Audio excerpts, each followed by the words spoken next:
유튜브 실행하고, 유탐사 검색하고, 유탐사 클릭하고, 구독 누르고, 영상 선택하고, 알림 설정하고, 전체 설정 꼭,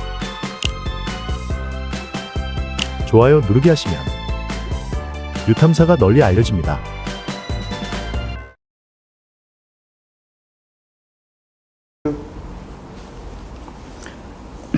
네, 안녕하십니까. 충영입니다. 오늘은 지난 시간에 이어서 교육에 대한 얘기를 조금 더 하려고 합니다.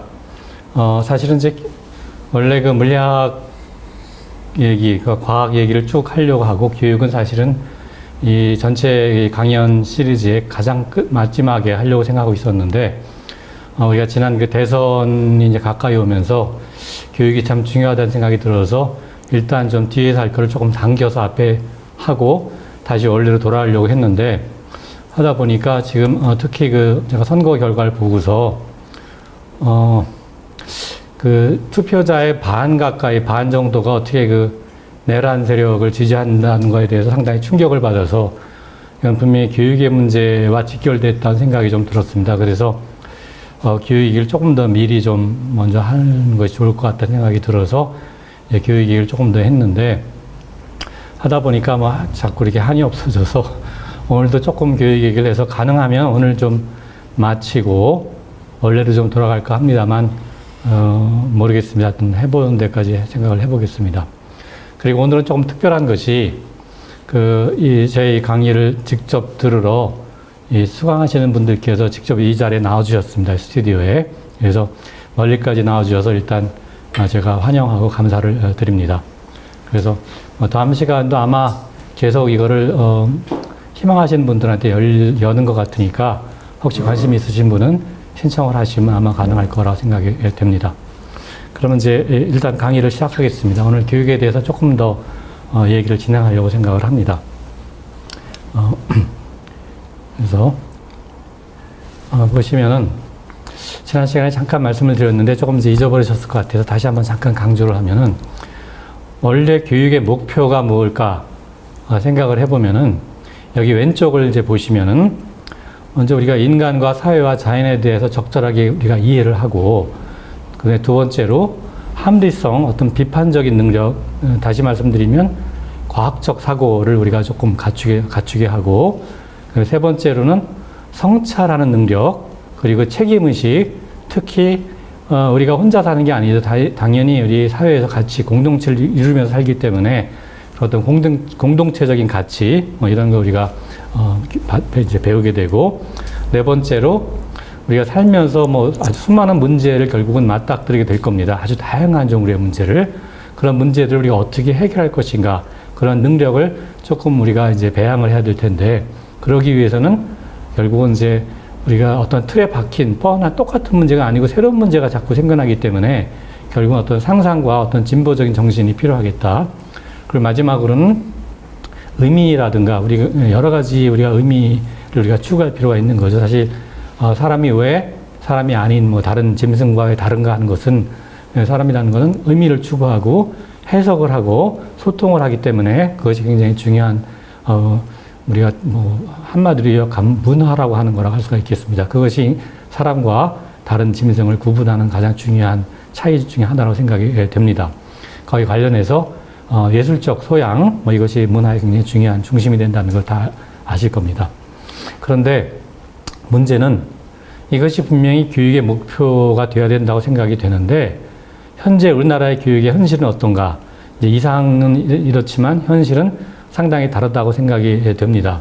첫째, 인간, 사회, 자연에 대한 이해가 아니라 오직 성적, 그러니까 점수를 어떻게 하면 많이 딸 수 있을 것인가, 이걸 통해서 이른바 학벌, 사실 학벌이란 말은 조금 굉장히 심한 말이긴 합니다만, 이른바 어떻게 하면 더 이른바 좋다는 대학, 그게 정말로 좋은 대학인지는 전 사실 상당히 의문이 있습니다만, 하여튼 그런 대학에 어떻게 들어갈 수 있는가, 이런 것이 목표가 되고, 그 다음에 어떤 비판적인 능력이 아니라 일방적으로 주입 교육이 되기 때문에 비판 능력을 굉장히 상실하게 되는 경우가 굉장히 많다고 생각이 됩니다.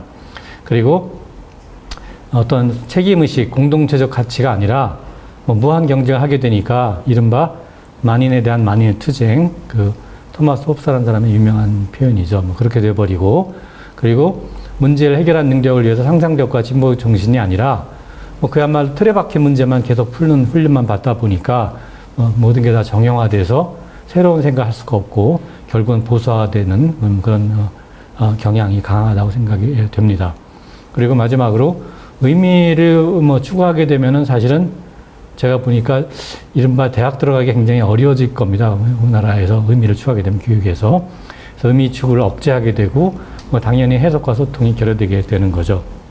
그래서 사실은 우리가 이 교육의 목표, 이상적인 교육의 목표를 우리가 만일에 요약한다고 하면은 저는 이렇게 뭐 5가지로 얘기를 했었지만 하나로 요약한다고 하면 아마도 현대 의미에서는 바로 민주시민을 우리가 어떻게 육성할 것인가 하는 거라 생각이 됩니다. 민주시민이라는 게 뭔가 뭐 여러 가지 생각할 수 있겠지만 우리 최근에 지난 6개월 동안 벌어진 일을 보면 민주시민이 뭘 가리키는지 굉장히 명확하지 않겠습니까, 사실? 거기에 반대하는 어떤 반민족 세력과 민주시민의 이 상당히 대립적인 거는 너무나 아주 굉장히 명백하게 드러났다고 생각이 됩니다. 더 이상 설명이 필요 없지 않을까, 뭐 그런 생각이 됩니다.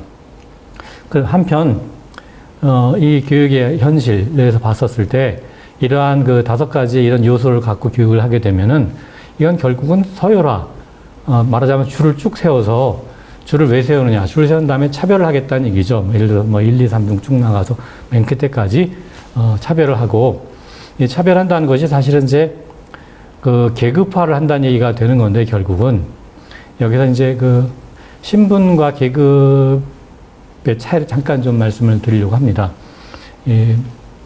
우리 사회는 사실 전통적으로 우리나라의 전통적인 사회 조선시대를 보면은 신분제도는 있었지만 계급이라는 건 없었죠. 사실 계급이라는 건 상당히 서구적인 개념이고 동아시아적인 개념은 원래 신분이었다고 생각이 됩니다. 신분이라는 건 예를 들어서 뭐 굳이 영어로 표현한다고 하면 스테이터스라고 할 수 있겠는데 이거는 세습되는 거거든요. 다시 말하면 우리나라 옛날에 뭐 양반, 뭐 평민, 노비 이런 것들이 보통 신분이었었죠. 이거는 사실은 이제 우리 전통의 어떤 육아 사상에 기인한 것이 아닌가, 뭐 그런 생각이 들 수 있는데, 여기 보시다시피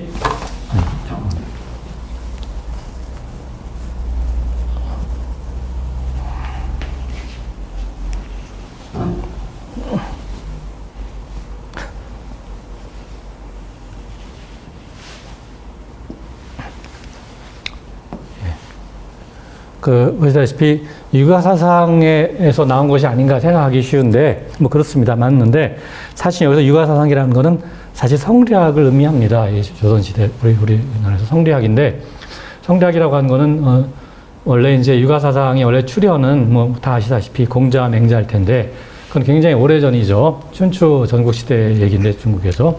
우리가 말하는 성리학이라는 것은 사실은, 송나라 남송 이후에 뭐 많이 아시겠습니다만 주희, 우리가 흔히 주자라고 부르는 그분이 육아사상을 정리해서 집대성한 거라서 우리가 그걸 보통 이제 신유학, 새로운 유학이라고 부르고, 그에 반해서 원래의 육아사상, 그러니까 공자와 맹자의 원래 사상 우리가 보통 선진유학이라고 흔히 부릅니다. 진나라 전이다 이런 뜻이죠. 그러니까 우리가 말하는 성리학이라는 건 다 사실은 신유학이라서 원래의 선진유학, 곧 원래의 그 공자와 맹자 사상하고는 사실 상당히 차이가 있다고 생각이 됩니다. 왜 그러냐면, 예를 들어서, 예를 들면 이제 육아사상이 원래 신분이라는 걸 갖고 있는가, 세습제. 그렇게 말할 수가 없는 것이, 뭐 예를 들어서 중국 같은 경우에는 이미 명나라 시절에 이미 신분제를 폐지를 했거든요, 공식으로. 그러니까 사실 서구 사상, 서구보다 훨씬 더 먼저 이런 거를 없앴다고 할 수가 있겠습니다. 신분제, 이런 문제를. 그리고 우리나라 같은 경우에는 이제 성리학이 워낙 지배하고 있기 때문에 예, 신분제가 꽤 오래 가긴 했지만, 동학혁명 많이 아시겠습니다만, 우리 동학혁명에서 아주 강력하게 신분제를 타파하는 것을 가장 중요한 이슈로 삼았고, 결국은 이제 조선 말에 폐지가 됐습니다. 조금 아이러니하겠습니다만, 대한제국이 성립하면서 폐지가 됐었죠. 그러고 나서, 그렇지만 실제로는 완전히 폐지된 건 결국은 이제 해방 후라고 말할 수가 있겠습니다. 근데, 그래서 이것이 신분제를 폐지하면서 사실 우리 사회의 발전의 원동력이 됐다. 해방 후에 우리가 발전했을 가장 핵심적인 이유 중에 하나는 저는 신분제 폐지라고 생각이 됩니다. 그래서 근데 한편 이제 그것이 신분제고 한편 계급이라고 하는 것은 영어로는 이제 클래스라고 보통 얘기를 합니다. 클래스.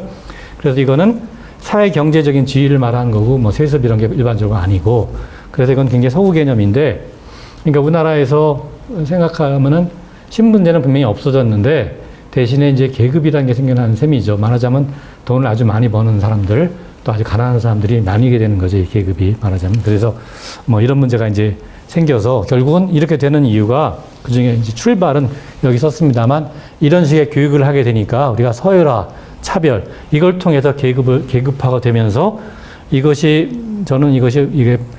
가장 결말은 뭐냐? 저는 정신병 사회라고 좀 심하게 말하면 이렇게 생각이 됩니다. 그래서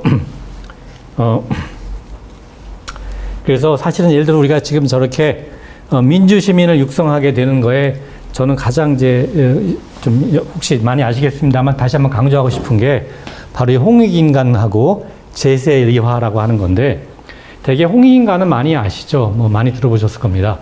뭐 굳이 조금 더 말씀을 드리자고 하면은 홍익인간이라니까 뭐 널리 말하자면 인간을 이롭게 한다 뭐 이렇게 보통 생각을 하는데 한 가지만 좀 말씀드리면 여기 인간이란 말이 꼭 사람을 말하는 건 아니거든요. 이게 원래 우리 동아시아 전통에서 사람은 그냥 인 하나만 씁니다. 인이 사람 인자죠. 이게 사람을 말하는 거고 간을 집어넣는다는 얘기는 간이라는 게 사이라는 얘기라서 굳이 표현하면 인간이라는 건 사람과 사람 사이가 될 텐데 그건 사실 당연히 사회를 의미하는 겁니다. 사회 공동체를 의미하는 거니까 홍익인간이라는 거는 어떤 사람 한 사람을 뭐 이렇게 한다는 것보다는 우리 전체 그러니까 사회 전체 공동체 전체를 널리 이렇게 한다. 이런 의미라고 생각하시면 되겠습니다.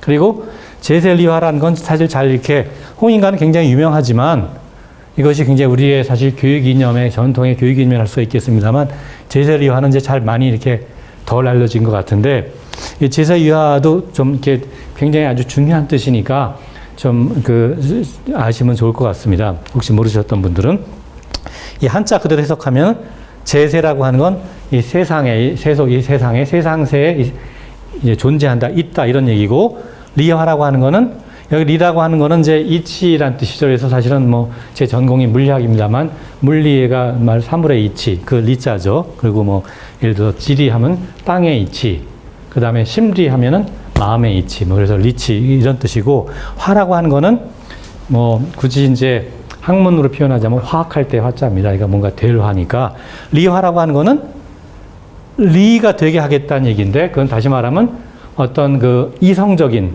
합리성 이거를 되게 하겠다. 어디에 되게 하느냐? 이 세상에 있으면서 우리 이 세상에 있으면서 이 세상을 이성적으로 합리적으로 그렇게 만들어 간다. 이런 뜻입니다. 그러니까 그래서 홍익인간과 제세리화라고 하는 거는 제가 볼 때는 정말로 모든 걸 담고 있는 그러니까 이 이상 저는 이거보다 더 나은 그런 교육의 이념을 저는 모르겠습니다. 그러니까 최고의 교육의 개념이 아닐까 아주 간명하게 아주 요약한 저는 그렇게 생각이 됩니다. 예. 그런데 이제 이쪽에서는 만약 이런 식으로 가면 우리의 현실의 교육처럼 가면 우리가 이렇게 서열화하고 차별하고 계급화가 된다고 해서 이 결국은 어디로 갈 건가 하면은 결국에 가서는 제 생각에는 인간의 짐승화가 되는 거 아닌가 저는 이게 사실 우려가 됩니다. 그래서 이거를 뭐 우리가 보통 이제 우리가 인간을 호모 사피엔스라고 라틴어에서 부르는 건데 사피엔스라고 하는 건 이제 굉장히 좋은 뜻으로 쓴 거지만 현재 우리 인류가 과연 그렇게 호모 사피엔스 같이 하고 있냐 하는 거는 상당히 회의적이지 않습니까? 요새 일어난 일들 우리나라는 그래도 뭔가 좀 정리가 돼 가는 것 같아서 참 다행입니다만 뭐 많이 아시겠습니다만 지금 우크라이나 문제라든가 그다음 이스라엘이 지금 팔레스타인을 끔찍하게 지금 살육을 하고 또 이란을 공격을 하고 또 미국 내에서는 거의 무슨 내전 같은 느낌이 들 정도로 그런 걸 보면 도저히 인류가 정말로 호모 사피엔스냐 하는 것이 상당히 회의감이 드는데 아예 그래서 이런 말을 제가 쓸 수 있을 것 같습니다. 호모 베스티알리스라고 하는 건 이 베스티알리스라는 게 짐승이란 뜻입니다. 짐승. 그러니까 짐승 사람이란 얘기죠. 짐승 사람. 한자어로 쓰면 아마도 축생인이라고 쓸 수 있지 않을까 뭐 제가 생각을 했습니다. 제가 지은 말입니다. 하여튼 호모 베스티알리스. 인간이 짐승화를 가는 길이라고 좀 생각이 되고 그 다음에 이건 좀 심한 말이지만 이렇게까지 아니더라도 저는 조금 이런 식의 교육이 약간 걱정이 되는 것이 왜 그러냐면, 자, 우리가 보통 사회화라는 말을 이제 쓰게 되면은 사회화. 이거는 혹은 이제 뭐 평균화라는 말을 쓸 수가 있는데 사실 평균이라는 말 자체가 사실 굉장히 좀 조심스러운 말입니다. 이게 평균이라는 게 과연 존재하는가? 예를 들어서 사실 평균이라고 하는 거는 우리가 그냥 수치적으로 정량적으로 그냥 기계적으로 평균이라는 걸 생각을 하지만 평균이라는 건 굉장히 조심스럽게 우리가 받아들일 필요가 있습니다. 예를 들어서 우리가 뭐 우리나라의 소득 평균이 얼마나 되느냐 했었을 때 소득 평균이 예를 들어서 뭐 얼마가 되나요? 저도 잘 확실히 모르겠습니다만 뭐 예를 들어 3만 달러다 만약 그렇게 얘기를 하면은 그럼 3만 달러로 가면 요새 같으면 한 4,500만 원 될 텐데 거의 4,500만이면 한 사람당이 그렇다는 거니까 예를 들어서 4인 가족 같으면 뭐 어마어마한 돈이지 않습니까 사실은. 근데 정말로 그만한 돈을 보는 게 평균이냐, 우리나라 사람 평균적인 사람이 그렇게 정말 소득이 있느냐, 아무래도 그렇게 믿어지지 않지 않습니까? 그런 평균이라는 건 왜 그러냐면 우리가 사실은 엄청나게 많은 그 소득을 가진 사람이 예를 들어서 뭐 1년에 무슨 뭐 수천억을 버는 사람들이 아주 극소수지만 그런 사람들이 있기 때문에 그런 걸 평균을 내다 보면 전체가 굉장히 올라가게 되는 거니까 실제로는 의미가 없는 거죠. 그런 평균이라는 거는.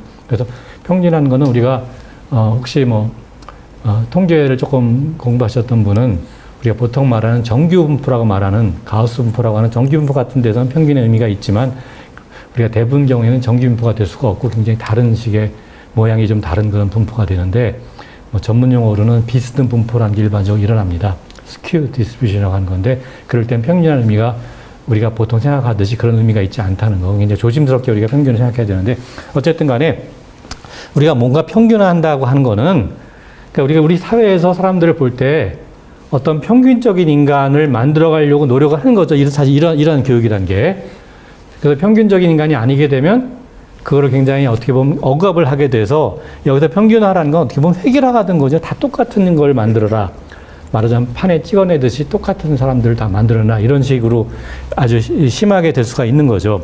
그래서 이거의 이런 걸 잘 보여준, 이거의 문제를 잘 보여준 것 중에 하나가 제가 생각하기에는, 제가 처음에 강의할 때 맨 첫 시간에 얘기를 했습니다만, 우리 한강 작가의 채식주의자라고 하는 그 소설을 보면은 그게 아주 획일적으로 이게 평균화 시켜주려고 하는 채식을 하고 고기를 안 먹겠다고 그러니까 강제로 고기를 먹게 하는 그러니까 다들 고기를 먹는데 왜 너만 이렇게 유달리 다르게 구느냐 그러니까 이렇게 평균이 돼야 된다 뭐 이런 의미가 굉장히 강하게 있는 거죠. 획일적으로 돼야 된다 하나로.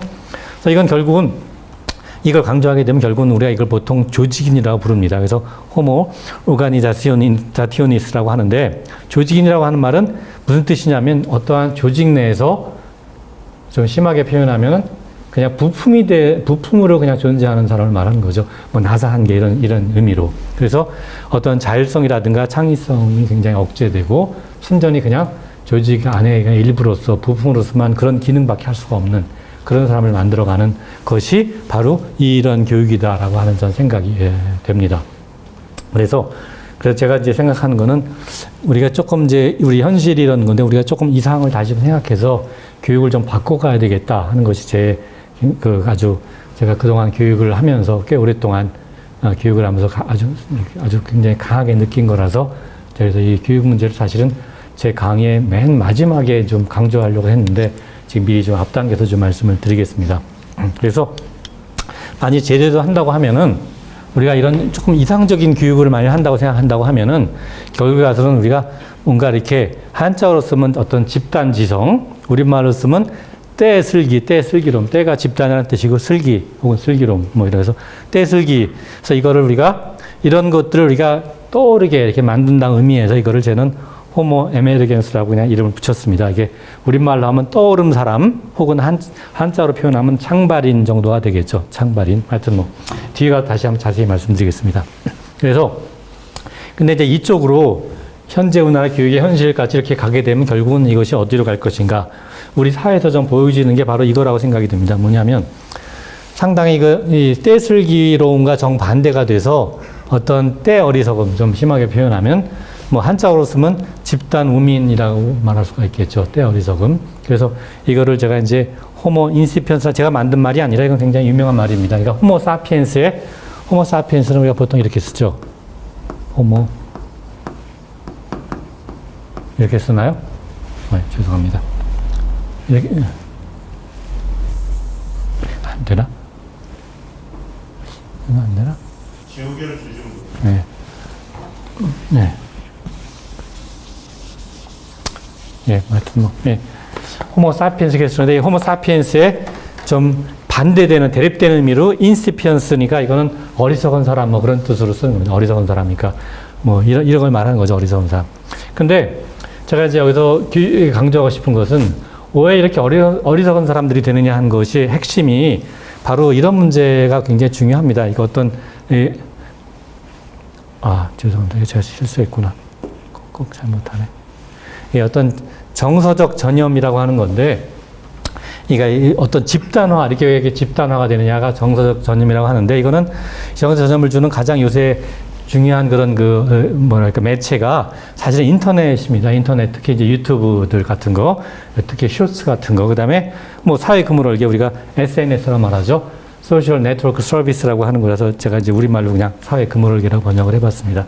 그래서 이 문제를 조금 이제 말씀을 드리겠습니다. 그래서 현재 우리나라 상황이 어떤가, 특히 교육의 문제가 지금 첨예하게 되는 거는 사실 우리가 일반적으로 그 연세가 아주 많은 분들은 크게 걱정이 안 됩니다. 왜냐하면 뭐 저도 거기 속하죠. 저 속하는데 뭐 이렇게 돌아가실 날이 아주 멀지 않았으니까 그러니까 크게 걱정이 안 되고 우리의 미래는 아니죠.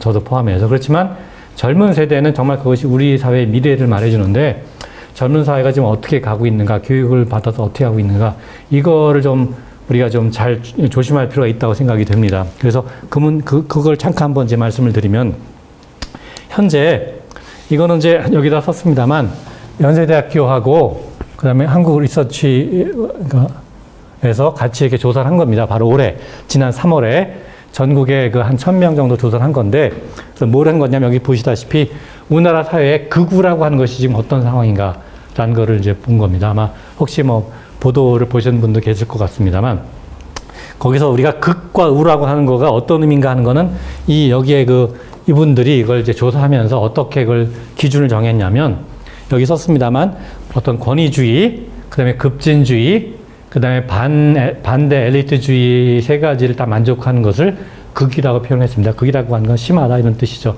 저 개인적으로는 반대 엘리트주의라고 하는 건 저는 이 급진주의나 권위주의는 극하고 맞지만 반대 엘리트주의는 저는 이렇게 극으로 볼 수 있는가 하는 건 저는 개인적으로는 조금 의문입니다만 하여튼 이분들은 그렇게 했습니다. 그 다음에 우라고 하는 건 이제 오른쪽이라는 얘기인데, 이건 뭘 의미하냐면 이분들이 했었을 때는 기준이 뭐냐, 토착주의 내지는 반이민주의, 다시 말하면 외국인을 싫어하는 거죠. 뭐 특히 우리나라 같으면 이제 뭐 이게 외부에서 이렇게 노동자들이 많이 우리나라로 와 있는데 그걸 이제 싫어하는 거고, 그다음에 물론 보수주의, 특히 반공주의, 그리고 사회 다윈주의. 이 다윈주의란 말은 무슨 얘기냐면, 말하자면 생존 경쟁을 통해서 적자 생존을 하다. 다시 말하면 우수한 종이 살아남고 열등한 거는 그냥 도태돼서 없어지는 게 맞다. 그러니까 사회도 그런 거니까 사회에서 우수한 사람이 잘하는 거고 열등한 사람은 그냥 망하는 것이 당연한 거다. 뭐 그런 뜻입니다. 사회 다윈주의가. 그래서 어떻게 기준을 냈냐면, 지금 죄송합니다. 이 극과 우를 이 두 가지 조건을 이거하고 다시 말해 이런 거하고 이런 거 두 가지를 모두 긍정하면, 모두 이것이 나가 여기 딱 인정한다. 그러면 그걸 우리가 극우라고 표현을 한 건데, 놀랍게도 이 극우가 21%나 됩니다. 상당히 많은 수죠. 이런 극우라고 하는 것이. 그런데 거꾸로 극은 모두 긍정하면서 우를 모두 부정하는 거. 그러니까 이거 싫다, 반대다 하는 걸 우리가 극저라고 불렀는데, 이분들은 그건 불과 0.2%니까 없는 거죠. 우리 사회에 극저는 없는 겁니다. 극우는 이렇게 많은데. 그러니까 우리 사회가 무슨 뭐 좌판이 하는 건 다 말이 안 된다는 얘기죠. 우리는 우파만 있는 겁니다. 우리 사회 사실상. 좌파는 없다고 해도 과언이 아닌 거죠. 그러면 이 흥미로운 것이 이제 정말 이제 뭐냐면, 이거를 이제 연령별로 한번 분석해 보면 어떻게 보이냐면, 연령별 분석해 봤더니 이렇게 됩니다. 여기 보시다시피 남녀, 이게 여기 지금 이제 보시다시피 여기 초록색이 남성이고, 그 다음에 여기 무슨 색이라 해야 되나요? 이런 황토색 같은 것이 여성인데, 보시면은 이 20대는 남성이 압도적이죠, 극우가. 여성은 훨씬 그래도 많이 적습니다. 33대 22. 30대로 보면은 여성은 남성의 반도 안 되죠. 그러니까 여성은 극우가 보통 거의 아닌데 남성은 굉장히 극우성이 많다를 보이는 건데 재밌는 거는 50대가 되면 거꾸로인 거가 흥미롭지 않습니까? 남성보다 여성이 더 극우가 많습니다. 50대는. 그런데 그래서 저는 이거 상당히 흥미로운 것이 보시다시피 일단 20, 30대 남성과 여성의 비율이 여성이 남성의 반밖에 안 된다는 거 그것도 사실 흥미롭지만 그 다음에 이제 50대 남성과 여성이 좀 뒤집어진다는 게 흥미롭고 그 다음에 저는 가장 놀라운 거는 보시다시피 극우가 얼마나 많으냐가 이 20대하고 여기 보이면 70대하고가 같습니다. 거의. 이게 굉장히 놀라운 사실이라고 저는 생각이 듭니다. 어떻게 20대가 70대랑 같은가? 70대는 뭐 이런 것이 어떻게 보면 이해가 갈 면이 있죠. 70대 분들은 뭐, 그러니까 여러 가지 우리나라의 극변을 굉장히 겪었고 격변을 말하자면 식민지 시대부터 예를 들어서 특히 이제 한국전쟁 6.25 전쟁부터 시작해서 뭐 이승만 그다음에 4.19 5.16 뭐 등등 해서 지금까지 오는 동안 여러 가지 겪었고 연세가 많이 들게 되면 사실 새로운 거를 한다는 게 굉장히 힘들어지기 때문에 자기 기존 거를 새롭게 바꾼다는 게 너무너무 힘들어집니다. 그러니까 보수화가 된 건 되게 당연한 거거든요. 새롭게 하기 어려우니까. 그러니까 70대 이상이 뭐 이렇게 우가 많다는 거는 놀랄 일이 아닌데 20대는 굉장히 이상한 거죠. 보시다시피 이렇게 쭉 가는 것이 정상인데 그럼 이렇게 더 적어져야 되는데 거꾸로 여기서 이렇게 다시 올라간다는 거는 참 우리나라가 굉장히 이상한 희한한 나라라고 전 생각이 됩니다. 굉장히 참 문제라 생각이 되고 그다음에 흥미로운 거는 이거를 소득별로 구분해 보면 어떻게 될까요? 소득별. 그러니까 가난한 분들하고 부유한 분들하고 구분해 보면 이 극우의 성향이 그것도 상당히 흥미롭습니다. 그러니까 그거 보시면은 소득별로 구분을 해봤는데 이렇게 됩니다. 이거는 100만 원 미만, 그러니까 아주 굉장히 극빈층이죠. 이렇게 쭉 가서 이쪽으로는 1000만 원 이상, 이거는 이제 월소득을 말합니다. 1000만 원 이상. 보시면은 극우가 가장 상향이 높은 게 이쪽. 아주 소득이 많은 아주 잘 사는 분들, 그 다음에 아주 못 사는 분들이 똑같습니다. 똑같아요. 최저 소득층과 저금층이 거의 같습니다. 이게 왜 이럴까요? 참. 그러니까 이게 상당히 참 흥미로운, 이게 정말 흥미롭죠. 이 문제하고 이 문제 두 가지는 참 흥미로운 문제라고 생각이 됩니다. 근데 더 흥미로운 건 뭐냐면, 이렇게 해서 이렇게 두 가지 다 아주 긍정을 해서 극우로 된 분들한테 본인들은 스스로 어떻게 생각하는가? 라는 걸 조사를 해봤더니 그것이 참 재미있는 것이 그 중에 본인들이 극보수라고 생각하는 분, 이거 극보수죠. 사실 극보수인데 극보수라고 본인이 생각하는 분들은 10%밖에 안 됩니다. 본인이요? 네, 본인이 스스로. 본인은 뭐라고 생각하느냐, 이 위치에서. 그럼 본인이 극보수다, 내가. 이렇게 인정하는 분들은 12%고, 그 다음에 중도라고 생각하는 분들이 한 36% 여기 있습니다. 자, 보시면. 극보수 생각하는 분은 10%가 안 됩니다. 전체로 자기가 보수 생각하는 분들이 조금 안 되는 정도인데, 중도라고 생각하는 분이 상당히 많고, 놀라운 거는 본인이 진보라고 생각하는 분들도 거의 10%가 된다는 거. 이게 극보수인데, 극우인데, 본인은 진보라고 착각하고 계신 분들도 상당히 10% 정도 된다는 건 저는 참 특이하다고 생각이 됩니다. 그래서 이분들한테 요번에 그 내란 사태에 대해서 질문했더니 그 질문의 답이 어떻게 나왔느냐. 그러니까 이 내란 사태 책임이 누구한테 가장 큰가, 어디에. 그랬더니 이분들의 답은 대통령과 그때 대통령, 윤 대통령과 여당, 국힘당에 있다고 생각하는 분들은 이 중에서는 26%였고, 야당, 민주당에 있다고 하는 거는 41%가 민주당입니다. 그러니까 참 이걸 우리가 어떻게 이해해야 될까 참 이해하기가 어렵죠, 사실. 그래서 제가 생각한 것이 왜 이럴까? 그거를 좀 생각하기 위해서 결국 그러니까 그래서 제가 생각해 본 것이 이런 생각을 해봤습니다. 왜 이렇게 저는 이거를 이제 때 어리석음, 집단 오민이라고 제가 표현을 했는데 왜 그런가 하는 건 사실 생각해보면 저는 이 근거가 이렇게 말할 수 있는 근거가 이 사람들이 어리석다고 저는 생각을 합니다. 왜 그러냐 하면은 이 사람들 명백하게 저는 내가 볼 땐 그분들은 스스로 불이익을 추구하고 있는 거거든요. 대부분이. 그러니까 왜 그러냐면 뭐 예를 들어서 뭐 많이 아시겠습니다만 태성이일기 하시면 짐작이 가시나요? 태성이일기. 깃발이란 기는 깃발인데 태는 태극기. 태극기만 갖고 있지 않죠. 그분들은 대부분 성조기, 성은. 이는 이스라엘기. 일은 일장기. 다 들고 다니시거든요. 그러니까 이 집회라든가 청년층의 대선 지지율이 제가 참 이것 때문에 충격이었는데 74%가 뭐 말하자면 2번과 4번이었죠. 2번과 4번을 찍었습니다. 74%가. 정말 충격적인 거죠. 내란 지지가 20대 청년층은 74%가 내란을 지지한 거거든요. 내란 지지를. 그래서 참, 그러니까 왜 그렇게 됐을까 하는 거는 지난 시간에 제가 이렇게 말씀드렸습니다만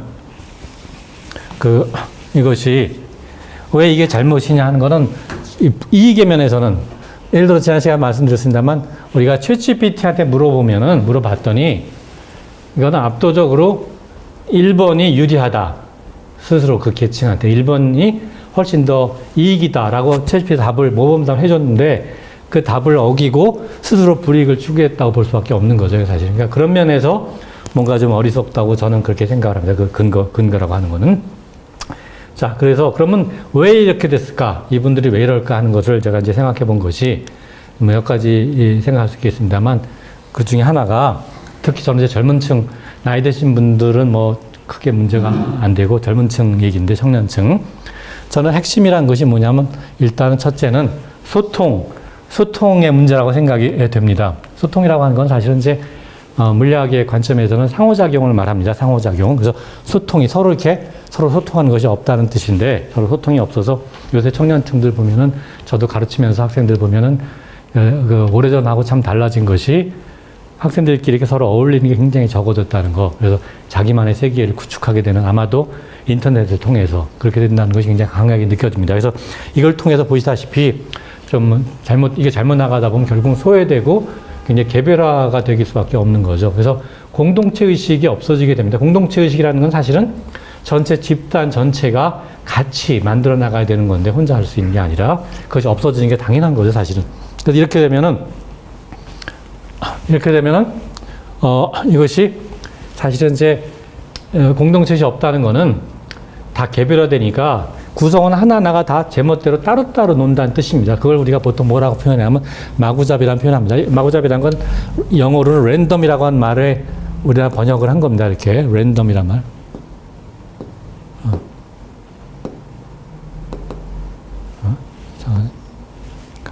갑자기 헷갈리네.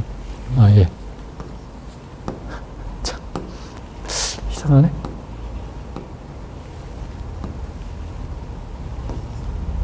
왜 안 되지 이게? 이게 또 자꾸. 죄송합니다. 하여튼 랜덤이란 말을 제가 이제 마우자를 번역한 거고. 그래서 이렇게 되면은 그 구성원 한 사람이 다 개별화돼서 다 혼자라면 각자라면은 이런 경우에는 여기 썼습니다만 우리가 외부에서 어떠한 영향이 줄 때 우리 이제 물리학 용어에서는 외부 몰이라고 합니다. 드라이빙이라는 외부 몰이라고 하는데 그 몰이가 돼서 세뇌가 되는 게 굉장히 쉽습니다. 이거는 물리학에서 보여줄 수가 있습니다. 그 물리학을 해석할 수가 있습니다. 가능합니다. 물리학의 이론으로.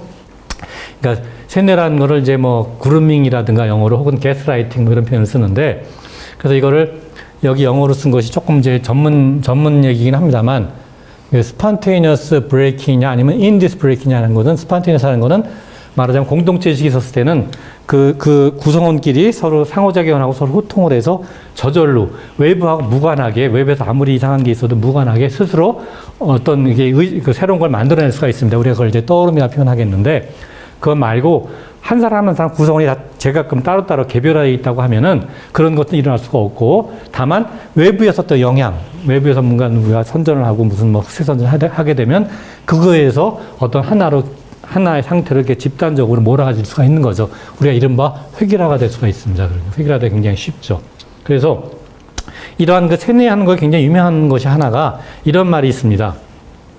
뭐냐면 자 선전은 모두 대중적이야 하며 그 지적 수준은 선전이 목표로 하는 것 가운데 가장 낮은 정도의 사람이 알 수 있게 맞춰져야 한다. 이런 상당히 유명한 말입니다. 이게 누가 이런 말을 했을까요? 혹시 뭐 유명한 말입니다. 상당히. 이 말 한 분이 누구냐? 예? 네, 맞습니다. 그 악명 높은 아돌프 히틀러라는 사람이 마인 캄프, 그러니까 나의 투쟁이라고 하는 우리가 번역이 되어 있습니다. 이 책에 이제 이런 말을 했는데, 근데 그러니까 이 말이 굉장히 좀 상당히 참 정말 이 사람은 정말 좀 그 황당한 사람이지만 하여튼 이 말 자체는 상당히 그러니까 뭐 우리가 이제 그 수긍을 하게 되는 그런 말입니다. 말 자체는 이런 말은 그게 이제 물리학의 관점에서 물리학자니까 물리학의 관점에서도 사실은 이것이 맞다는 거를 뭐 농담 반 진담 반으로 증명할 수가 있습니다. 이게 옳다는 거를. 이거는 뭐랑 똑같냐면은 물리학의 얘기를 잠깐 말씀드리면 우리가 예를 들어서 수증기가 있었을 때 수증기에서 온도를 조금 낮춰주거나 하면 이게 물이 되지 않습니까? 그런데 처음에 우리가 예를 들어서 우리가 일기압에서는 벡터C보다 내려가면 이제 물이 되는 게 맞지만 어떻게 잘하면 벡터C가 내려가도 물이 안 되고 수증기가 있을 수도 있습니다. 또 반대도 가능하고. 근데 그럴 경우에 처음에 어떻게 수증기가 물이 되냐 하는 거는 처음에 물방울이 조그맣게 이렇게 생기게 되면 그 물방울이 이제 점점 커져서 물이 되느냐 아니면 물방울이 생겼다가도 다시 없어져서 수증기로 다시 될 수도 있고 그것이 어떻게 왔다 갔다 하는 문제가 사실은 여기서 지금 얘기하는 우리가 처음에 출발 이렇게 예를 들어서 우리가 세뇌를 하는데 맨 처음에 어떤 사람을 세뇌시키면 그 사람을 통해서 이렇게 쭉 세뇌가 쭉 전달될 수 있느냐 이제 그거하고 굉장히 똑같이 우리가 해석할 수가 있습니다 사실. 그러니까 처음에 물방울이 조그만 게 생겨났었을 때 그게 점점 더 커져서 물이 전체가 다 물이 되는 거 그런 과정하고 상당히 아주 비슷하게 우리가 얘기할 수가 있습니다. 근데 또 한 가지 그리고 여기 지적 수준이라는 말을 썼는데 이 지적 수준이라는 말은 뭐 예를 들어서 뭐 공부를 뭐 예를 들면 뭐 초등학교만 나왔느냐 아니면 뭐 대학교까지 나왔느냐 무슨 박사냐 하고 아무 관련이 없습니다. 그러니까 여기 지적 수준은 그런 의미하고는 전혀 관계가 없는 말입니다. 이 말의 의미는. 그러니까 뭐 예를 들어서 실제 제 경험을 보면은 아주 공부를 많이 했다는 분들이 지적 수준이 굉장히 낮은 경우도 굉장히 많이 봤습니다. 실제로. 그러니까 뭐 특히 어떤 직업에 따라 좀 다릅니다만 하여튼 그런 경우 흔히 많이 봅니다. 그건 왜 그러냐면 우리가 보통 우리 사회에서 공부를 많이 했다고 하는 것이 예를 들어서 무슨 어떤 이제 이른바 이렇게 돈을 많이 벌거나 권력을 많이 갖거나 그런 직업을 가진 분들을 보면은 중고등학교, 대학교 때까지는 공부를 했을지 모르지만 거기서 말한 공부는 제가 생각하는 의미에서는 진정한 공부도 아니겠습니다만 하여튼 그걸 끝나버리기 때문에 우리가 공부를 계속하지 않으면은 반드시 이거는 퇴락하게 되어 있습니다. 우리 정신이 반드시. 그거는 물리학에서는 우리가 혹시 들어보신 적 있겠습니다만 둘째 법칙, 열역학 제2법칙이라고 하는 거, 열역학 둘째 법칙이라고 하는 거하고 깊은 관련이 있습니다. 사실은. 우리가 보통 엔트로피라는 표현을 쓰는데 조금 더 이제 확장해서 말하면 정보의 문제가 되는데 우리가 말하자면 끊임없이 정보를 우리가 다시 받아들여서 정보를 계속 받아들인다는 건 계속 끊임없이 공부를 한다는 얘기고 다시 말씀드리면 그렇게 하지 않으면 퇴락하게 되어 있습니다. 정신적으로 엔트로피 문제가 생겨서 어쨌든 하여튼 그래서 교수님이 실제로 만나실 분들 중에 그런 분들 얘기해 주시면 안 돼요? 실명만 빼고. 대표가 직업을 말씀드리겠습니다. 가장 거기에 제가 여실히 느꼈던 직업은 검사. 사실은 판사도 비슷합니다. 판사, 검사. 그것이 제가 여러 마디 느꼈습니다. 구체적으로 어떤 부분에서 느끼신 거예요? 그러니까 무슨 얘기냐면, 판단의 어떤 상황을 판단하고 어떤 사고의 능력이 굉장히 약합니다. 제가 본 분들은, 제가 약간 아는 분들 몇 분, 다 일반화시킬 수는 없겠습니다만, 사실. 일반화시켜도 될 것 같은데, 충분히. 그러니까, 이른바 평균적으로 분명히 그럴 거라고 저는 확신을 합니다. 근데 평균이란 말이 아까 그렇게, 평균이란 말이 전혀 의미가 없다는 건 아니지만 굉장히 우리가 조심해서 써야 됩니다. 평균의 의미라는 것이 정말 의미 있는 평균이 있을 수 있고, 사실 의미 없는 평균이 있을 수 있기 때문에 굉장히 오도할 수 있는 평균이 있을 수 있기 때문에, 그 정도 얘기하자고 하게 돼서. 자, 그런데 여기서 소통이라고 하는 게 소통이 없다고 말씀을 드렸는데, 요새 특히 요새 청년층이 소통이 없는 대신에 아까 이미 말씀드렸습니다만 어떻게 되느냐. 이것이 대신에 디지털 기기로 소통을 대신하는 거죠. 인간의 소통, 다시 말하면 사람과 사람의 소통은 굉장히 없어지고, 그 다음에 디지털 기기하고만 소통을 하는 거죠. 우리가 이걸 흔히 무슨 요새 사회는 연결이 굉장히 아주 확대돼서 확장이 돼서 최연결, 하이퍼 커넥션이라는 표현을 쓰는데 사실은 최연결이라는 말은 인간과 기계가 연결이 심해진 거지 인간과 인간, 그러니까 사람과 사람의 직접적인 연결은 훨씬 더 약해졌다고 생각이 됩니다. 그래서 최연결 말 자체가 굉장히 이렇게 좀 오해의 소지가 있는 어떻게 보면 반우법적이라고 저는 생각합니다.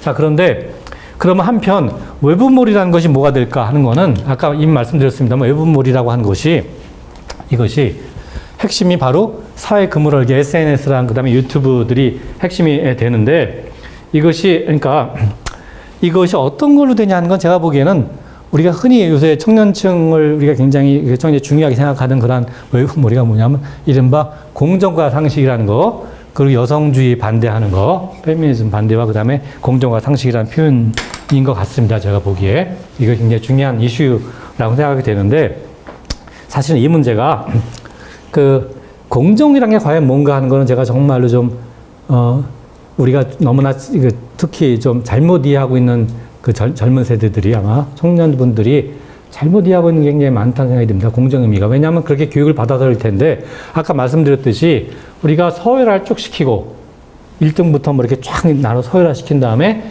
그 서열에 따라서 차별을 해서 뭐 1등이 모든 걸 다 먹어가고 뭐 이른바 꼴찌는 아무것도 못 가진 게 그게 공정이라고 생각을 하고 있는 것 같습니다. 요새 젊은 청년층은. 그게 과연 공정인가? 뭐 절대 아니라고 저는 당연히 아니고 왜 아닌가 하는 거를 말씀을 드리고 싶습니다만 그건 뒤에 가서 아마 자세히 좀 말씀을 드리려고 합니다. 그 문제는 사실이니까. 어쨌든 그래서 사실 조금 좀 심하게 표현하면은 이렇게 되는 것이 이것이 왜 외부몰이가 잘 되느냐 하는 거는 제가 생각하기에는 이것이 특히 이제 요새 와서 이게 문제가 되는 게 여기 썼습니다만 바로 리박스쿨인데 리박스쿨이라는 거는 바로 열등의식과 식민사관을 심어준다고 생각이 됩니다. 그래서 이거에 대한 말씀을 좀 드리려고 합니다. 그리고 사회 그물을개나 유튜브가 왜 문제가 되냐 하는 것은 뭐 여러 가지가 있겠습니다만 그 중에 하나 굉장히 본원적인 문제 중에 하나는 뭐냐면 이게 영상이라고 하는 게 영상을 보여주지 않습니까? 영상을 보여서 이렇게 동영상을 보여주게 되면은 사실은 우리가 사고의 기회, 생각할 기회를 우리가 잃어버리게 되는 겁니다. 사실 동영상이 기본적으로 이렇게. 그러니까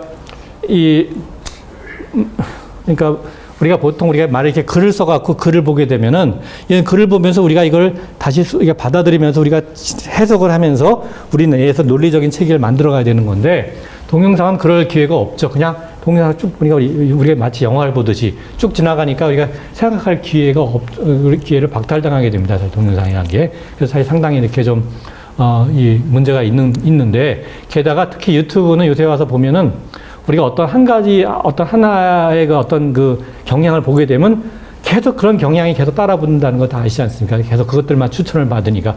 그것만 계속 보게 되니까 확증 편향을 만들어 가는 거죠. 완벽하게. 특히 쇼츠 같은 게 이제 핵심 그런 문제가 되는데 이런 거는 말하자면 이렇게 확증 편향하게 되면은 이거는 다른 생각을 할 기회를 완전히 봉쇄하게 되기 때문에 뭐 우리가 뭐 예를 들어 서구 사상의 플라톤의 그 용어를 빌자고 하면 이데아가 만들어지는 것 같습니다. 아예 관념화돼서 그것이 완전히 절대 불변의 진리처럼 그렇게 머리를 만들어지는 게 그게 바로 세뇌가 되는 과정이죠. 사실은 완전히. 이것이 상당히 문제가 된다고 생각이 됩니다. 그래서 실제로 제가 알기로 몇몇 나라에서는 그 청소년기에 16세 이하에는 이런 그 사회 그물을개 소셜 네트워크 서비스니까 SNS를 금지한 나라들이 상당히 생깁니다. 요새 와서. 뭐 제가 기억이 맞으면 오스트레일리아, 뭐 뉴질랜드, 그다음에 유럽의 몇몇 나라들 그래서 그걸 금지하고 미국도 아마 몇 개 주는 금지하는 걸로 알고 있습니다. 아마 제 기억이 맞으면 하여튼 그래서 자 그렇고 그다음에 그다음에 이제 이 리박스쿨이 요새 굉장히 충격을 줬는데 리박스쿨의 실체나 이런 거에 대해서는 물론 뭐 제가 많이 요새 이제 보도가 되니까 뭐 제가 설명을 안 드리겠습니다만 리박스에 대해서 하나만 이제 요약을 하면 뭐 이런 것들이 나왔다고 아마 많이 보셨을 겁니다. 제가 여기서 말씀드리고 싶은 거는 리박스 하는 것이 물론 이제 이리박이라는 게 이승만 박정희 얘기죠. 이 이승만 박정희라는 그런 인물이 우리나라에 어떤 짓을 했냐 하는 거는 사실은 뭐 제가 여기서 말씀 안 드리겠습니다. 사실 그러니까 뭐 얘기가 나왔으니까 제가 생각난 김에 잠깐 말씀드리면 우리 역대 그 대한민국의 그 대통령이나 사람들 보면은, 그러니까 이승만, 그 다음에 이제 박정희였었죠. 물론 그 사이에 윤보선은 사실 별로 의미가 없는 분이고, 박정희, 그 다음에 전두환, 노태우, 그리고 김영삼, 김대중, 노무현, 이명박, 박근혜, 윤석열, 그리고 이제 이재명 이렇게 쭉 가는데, 그 중에 보시면은 이승만, 박정희, 전두환 이쪽 계열이 전부 대부분이고, 그렇지 않은 쪽은 사실은 보시면 아시겠습니다만, 김대중, 노무현, 그러니까 문재인, 그리고 이제 이번에 이제 이재명, 이 네 분이고, 나머지는 모조리 다 그쪽 분인데, 그쪽 분들이 다 어떻게 됐는지 다 아시죠? 말로가. 이승만이라는 분은 해외로 도주했죠. 박정희라는 분은 어떻게 됐나요? 부하한테 피살당했고, 그 다음에 전두환이라는 분은 사형 선고 받았죠. 사실은 군사 반란 혐의로. 나중에 이제 물론 사면을 받았지만, 그 다음에 노태우란 분은 징역 20년인가만 받았을 겁니다. 그때 같이. 그리고 이명박이란 분도 징역 17년인가 받았죠. 박근혜란 분도 징역 20년인가 받았습니다. 그러니까 재밌는 거는 그 중에 윤석열이라는 분은 아직 모르지만 말로가 뻔하지 않겠습니까? 내란을 일으켰으니까. 그러니까 참 희한하게도 그분들은 한 분도 예외가 없어요. 저도 참 이상하다 생각하는데 단 한 분도 예외가 없이 없죠. 사실 참 그런데도 불구하고 그런데도 불구하고 하여튼 참 이렇게 돼서 보시다시피 이렇게 자유손가락 군대에서 이거는 이 댓글 부대에 공작을 했고 여러 가지 저는 가장 여기서 이런 것들이 문제가 아니라 저는 이것이 참 문제라고 생각합니다. 늘봄학교로 가서 어린이들한테 이거는 이제 지금 이런 아까 말씀드렸듯이 왜 지금 이제 젊은이들이 왜 이렇게 제가 좀 지나친 표현일지 모르지만 왜 젊은이들이 이렇게 좀 때어리석음 이렇게 집단 우민화가 됐나 하는 걸 보면은 결국은 이런 거하고 관련이 있을 거라 생각이 됩니다. 결국에 가서는 이런 문제가 교육의 문제가 참 우리나라 요새 보면 처음에 정치 내란이 일어났지 않습니까? 지난 12월부터. 그래서 이거는 행정부가 일으킨 겁니다. 여기에 군과 일부 입법부가 가담을 한 거고. 근데 그 다음에 사법내란이라는 거 다 아시죠? 대법원하고 고등법원의 일부가. 그런가 하면 이제 교육내란이 일어나는 것이 이건 명백하게 교육내란에 해당한다고 보여집니다. 이거는 교육부가 물론 주관한 거라고 보여집니다. 당연히. 그러니까 사실은 핵심은. 그래서 그리고 심지어는 청소년 어린애들만 한 것이 아니라 사실은 이랬었죠. 보면 늙은 분들도 모아갖고 이렇게 여기서 강의를 했다고 합니다. 이렇게 똑전화, 그러니까 스마트폰을 잘 못 쓰는 분이 많으니까 이 사용법을 교육시켜서 댓글 부대를 양성을 했다는 그런 보도도 있었고, 어린이를 특히 어린이한테 굉장히 효과적이죠. 선전선동 하는 데 있어서. 그러니까 열등의식과 식민의식 사관을 처음부터 심어주는 게 굉장히 효과적이니까 그래서 아마 늘봄학교를 했다는 생각이 듭니다. 여기 늙은이라는 표현이 혹시 제가 일부러 썼는데 저도 늙은이니까 포함되니까. 근데 그러니까 노인이라고 쓰면은 괜찮고 늙은이라고 쓰면 마치 이렇게 약간의 좀 비하하는 말처럼 됐다는 건 저는 그건 정말 우리가 잘못 생각합니다. 늙은이는 우리말이고 우리 토박이 말이고 노인은 한자어인데 왜 한자어를 쓰면 이것이 높임말이 되고 우리말을 쓰면 이게 낮춤말이 된다고 하는 건 저는 동의를 도저히 할 수가 없어서 제가 약간 의도적으로 이렇게 썼습니다. 제가 나중에 기회가 되면은 언어의 문제를 좀 꼭 강의를 하려고 합니다. 특히 우리말의 문제, 한글의 문제하고 그다음에 외래어 문제, 한자어 문제를 그건 뒤에 가서 얘기를 하겠습니다.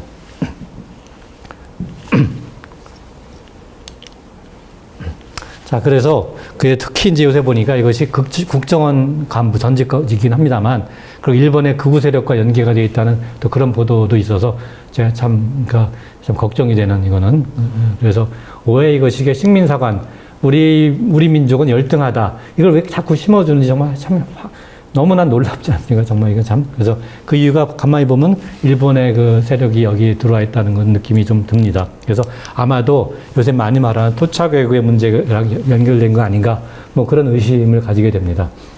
하여튼 그래서 보시면은 이것이 하여튼 굉장히 많이 연결이 돼 있더라고요. 이거는 이제 한겨레에 아마 보도된 걸로 제가 알고 있는데, 하여튼 그래서 아주 보는데 여기서 제가 이거를 하여튼 굉장히 아주 여러 가지로 다 연결이 돼 있는데, 여기서 한 가지 제가 이제 말씀드리고 싶은 거는 여기에 흥미로운 게 여기 보시면 여기에 잘 보이실지 모르겠습니다만 서울대학교의 트루스 포럼이라고 하는 이상한 하여튼 선전선동을 하는 그런 집단이 하나 있는데, 정확히 규모가 얼마인지 그것도 전혀 모르겠습니다만 하여튼 이거하고 아마도 연루되어 있다는 일박스쿨이라는 것이 서울대학교 일부하고 연결되어 있다는 뭐 그런 보도가 있어서 뭐 하여튼 그래서 그런 약간 말씀을 드리겠습니다. 그래서 이 늘봄학교 또 재밌는 건 늘봄학교를 지지하는 범시민 교육연합이라는 게 있다고 하는데 여기에 무려 55개의 시민단체가 있다고 합니다. 그래서 여기에 교육부하고 서울시에서 지원금, 이 지원금이라는 게 사실 다 우리들 세금이죠, 사실은. 여기다 지원했다고 하는데 그래서 사실은 그 지난번에 그 쫓겨난 그 대통령이나 특히 이번에 다시 이제 그 2번을 달고 나온 그 후보가 공약 중에 하나가 이런 늘봄학교를 확장을 하겠다, 대폭 확장하겠다는 공약을 내세웠는데 왜 그런가 했더니 하여튼 뭔가 이렇게 짐작이 가는 거죠. 근데 무려 어떻게 55개 시민단체가 있나 해서 참 희한하다 생각했더니 이것이 보니까 이박스쿨을 대표라는 분이 뭐 여러 군데 다 대표더라고요. 이렇게 모든 여기 상당히 많은 한 10개쯤에 참 대표인 것 같고 뭐 하여튼 그런 식으로 모노발식으로 이렇게 만든 거라서 뭐 이게 뭐 55개라고 한 말이 좀 의미가 없다는 생각이 좀 들었습니다. 하여튼 뭐, 예, 지나가겠습니다. 혹시 뭐 들으시면서 혹시 뭐 좀 궁금하시거나 뭐 제 설명이 좀 잘 이해가 안 가시거나 하는 거는 언제든지 좀 그때 좀 꼭 질문을 좀 해주셨으면 고맙겠습니다. 제가 혹시 뭐 이렇게 그 시청하시는 분들도 채팅에다가 혹시 뭐 그런 질문을 해주시면 제가 가능한 한 그 시간이나 허락하고 제가 가능한 한 하여튼 답을 좀 드리려고 노력을 하겠습니다. 자, 그래서 이 문제가 저는 정말 이걸 뭐라고 저는 규정을 하냐면 제가 규정하는 게 아니라 이거를 골썩음이라고 얘기합니다. 골썩음. 골이 썩었다는 얘기죠. 우리말로 하면 뇌부패가, 이거 한자어로 뇌부패입니다. 이건 제가 만든 말이 아니라 유명한 말입니다. 영어로 알려진 건데, brain rot. 그러니까, brain이라는 게 한자어로 뇌, 우리말로는 골이죠. 그 다음에 rot란 말은 이제 썩었다는 뜻입니다. 썩었다. 그러니까 한자어로는 부패, 우리말은 썩은 거니까 골썩음, 혹은 뭐 한자어는 뇌부패인데, 이게 뭐냐면 제가 만든 말이 아니라, 영국의 옥스퍼드 대학이 있지 않습니까? 가장 굉장히 좋다는 대학이죠. 옥스퍼드 대학에서 옥스퍼드 영어 사전을 만드는 데가 옥스퍼드 대학인데, 거기서 해마다 하나씩 올해의 단어를 선정을 합니다. 올해의 단어. 그러니까 그 해가 끝났었을 때. 그래서 바로 지난 2월에, 2025년 2월에 2024년에 단어를 선정을 했습니다. 2024년의 단어를 뭘 선정했냐? 바로 브레인 로트를 선정했습니다. 우리말로 골썩음을 바로 올해의 단어, 2024년의 단어로 선정을 한 거죠. 여기 그 선정한 거기 해설을 여기다 썼는데 이게 영어로 선택했으니까 여기 보시다시피 옥스퍼드 워드 오브 더 이어 24. 그러니까 2024년의 옥스퍼드의 이제 2024년의 단어다 이런 뜻이죠. 여기 보시면 뭐냐면 그러니까 뭐 그냥 영어 간단한 영어입니다만 그냥 잠깐 설명을 드리면 어떤 사람이 그러니까 정신적이고 어떤 지적인 그런 상태가 완전히 이렇게 망가진 거, 완전히 망가져가는 그런 걸 말하는 건데 왜 망가지느냐?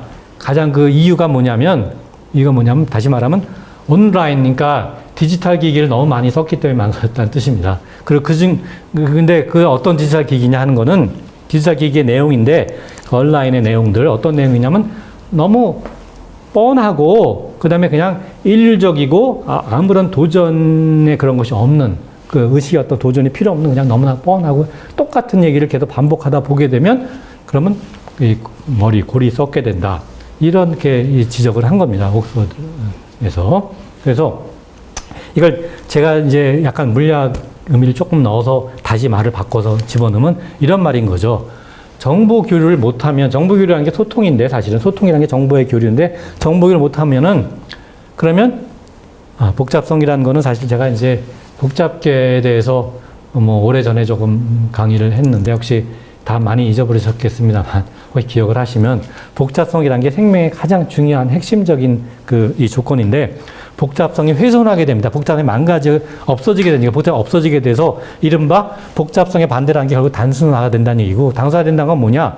죽음을 말하는 겁니다. 죽음이라는 걸 두 가지로 나눌 수 있는데 우리가 예를 들어서 그 신체적인 죽음, 몸의 죽음이라는 건 우리가 만일 먹지 않으면 우리가 먹어서 음식물을 먹지 않으면 우리가 몸이 죽지 않습니까?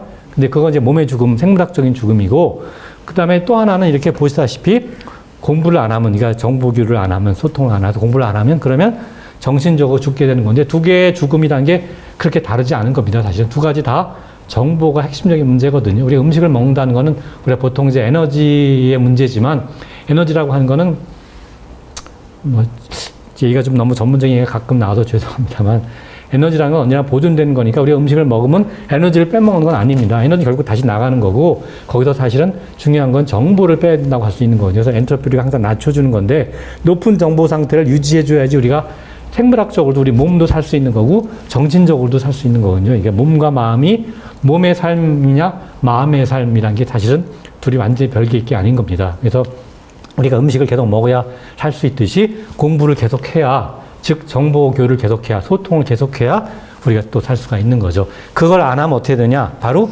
골이 썩는다 이런 얘기죠. 골썩음이라는 건 정신적으로 죽는 거죠. 마음이 죽는 거다 이렇게 생각하시면 되겠습니다. 그래서 이 결국은 이게 그래서 이거를 막으려면 어떻게 해야 되느냐? 그러니까 온라인 때문에 여기 보시다시피 온라인이 주로 골썩음의 그 계기가 된다고 얘기했으니까 그럼 온라인에 좀 약간 반대 의미가 뭐겠습니까? 오프라인이지 않습니까? 이렇게 해서 농담 하나 말씀드리면 여기 이렇게 열심히 이게 온라인만 듣지 마시고 좀 이렇게 나오셔야 된다는 얘기입니다. 예, 가끔 여기 이 스튜디오에 나오셔서 오프라인 좀 들으셔야 된다는 얘기죠. 교수님, 이거는 농담입니다. 예. 요즘에 그 학생들 보면 예. 온라인 강의도 많이 듣잖아요. 예. 그럼 그것도 같은 영상으로 듣는 건데 그것도 지금 같은 개념으로 예, 그러니까 그걸 해야 되나요? 예, 당연히 아니죠. 왜냐하면 네. 여기서 온라인이라고 말하는 거는 그 사실은 거기에 내용이 너무나 뻔해서 우리가 생각할 필요가 없는 내용들 그러니까 생각을 하지 못하게 하는 내용들을 말하는 거죠. 다시 말씀드리면 그냥 우리가 마치 그냥 편안한 뭐 뻔한 얘기 보듯이 뻔한 뭐 영화 보듯이 그렇게 하는 거고 온라인을 하더라도 이렇게 말을 많이 하고 글을 많이 쓰면서 하는 거는 이걸 보게 되면 당연히 이거 생각을 하면서 봐야 되는 거죠. 당연히. 그러니까 우리가 영화 보듯이 그러니까 말하자면 동영상 보는 거하고는 다른 얘기죠. 그런 의미에서. 제가 말씀드린 건 동영상만 너무나 치우치게 된 문제가 있다는 거지 온라인 자체는 이렇게 글과 우리가 말을 들으시면서 글을 보게 되면 생각을 안 하실 수가 없지 않습니까?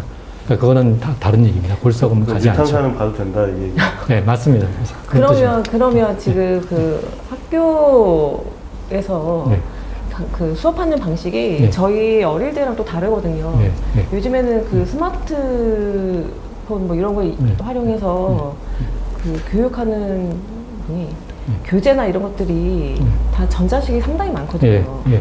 그럼 그런 것들은 상관없어요? 그러니까 저는 그거에 좀 우려가 됩니다. 왜냐하면 그 전자식이라고 하는 것이 예를 들어서 우리가 책을 보는데 책같이 똑같은 걸 전자책으로 해서 그냥 책을 본다면 그러면 상관이 없는 거죠. 똑같은 거죠. 사실 책을 보나 전자책을 보나 똑같은 건데 되게 전자 그런 자료를 많이 이용한다는 건 아마도 뭐 동영상 이런 걸 많이 이용한 걸 겁니다. 아마도. 그러니까 전자책 같은 거에 주라고 하면 뭐 문제될 게 없는 거죠. 괜찮지만 만약에 동영상 같은 걸 많이 보여주고 뭐 그걸 주로 한다고 하면 동영상이 굉장히 장점이 분명히 있습니다. 사실은 동영상을 제가 나쁘다는 건 절대 아닌데 동영상에 또 한계가 있기 때문에 우리가 이런 식으로 이런 어떤 우리가 글 같은 걸 통해서 우리가 상상력을 굉장히 자극해주는 그러한 사고를 굉장히 부추기는 그러한 방법과 동상을 통해서 그냥 직접적으로 우리의 감각으로 직접 오는 거를 적절히 잘 이렇게 균형을 잘 잡아야 되는데 잘못하다 보면 너무나 그러니까 동영상에 치우치게 되면은 이거 상당히 저는 좀 우려가 된다고 생각합니다. 사실은 특히 어렸을 때는. 근데 교사분들이 수업을 준비할 때 자료들도 같이 준비하시거든요. 근데 저도 참관 수업을 몇 번 가봤지만 그 자료들을 다 유튜브에서 가지고 와서 아이들한테 보여주고 하더라고요. 그런 것들이 수업에 그러니까 그 아이들한테 그 지식을 쌓는데 큰 지장이 없을까? 물론 아이들도 폰을 워낙에 많이 보니까 그게 가장 걱정인 부분이긴 한데요. 그거는 이제 그 선생님이 얼마나 그거를 효율적으로 잘 균형을 맞추면서 잘 이용하냐에 달렸을 겁니다. 당연히. 그러니까 유튜브에서 가져온 자료에 동영상 자료에 너무 의존하게 되면 그건 분명히 제가 보기에는 좀 문제가 상당히 있고 그렇지 않고 동영상 자료를 이용을 하지만 그러나 이렇게 글과 이렇게 이런 사고력을 기회를 주면서 반드시 이건 시간 지연이 필요한 거거든요. 그래야지 사고에 우리가 기회를 갖게 되는데 그걸 주고 나서 그 다음에 그걸 다시 동영상으로 다시 이렇게 감각을 다시 확실하게 보여주고 적절하게 그걸 잘 조화시키면은 그거는 좋을 수도 있을 거라고 생각이 됩니다. 그거는 정말 전적으로 그 교사 선생님께서 어떻게 하시냐에 달렸을 거라고 생각합니다. 근데 지금 그 대학도 강의할 때 대부분 다 그 교재가 저희 때처럼 막 예, 책 예, 그 원서 갖고 다니고 전공 서적들 갖고 다니고 이런 교육들 좀 많이 없어지지 않았어요? 그러니까 그게 참 문제인데, 그러니까 전엔 다 칠판에 썼었죠. 네. 항상 강의 단계 다 칠판에 쓰면서 해야 하고, 하여튼 그걸 보면서 뭐 필요한 걸 메모하고 뭐 필요하고 그랬었는데, 근데 이제 그렇게 칠판에만 쓰는 거 하고, 그 다음에 가끔 이제 그림이라든가 동영상을 보여주는 거 하고, 효과는 확 다르죠, 분명히.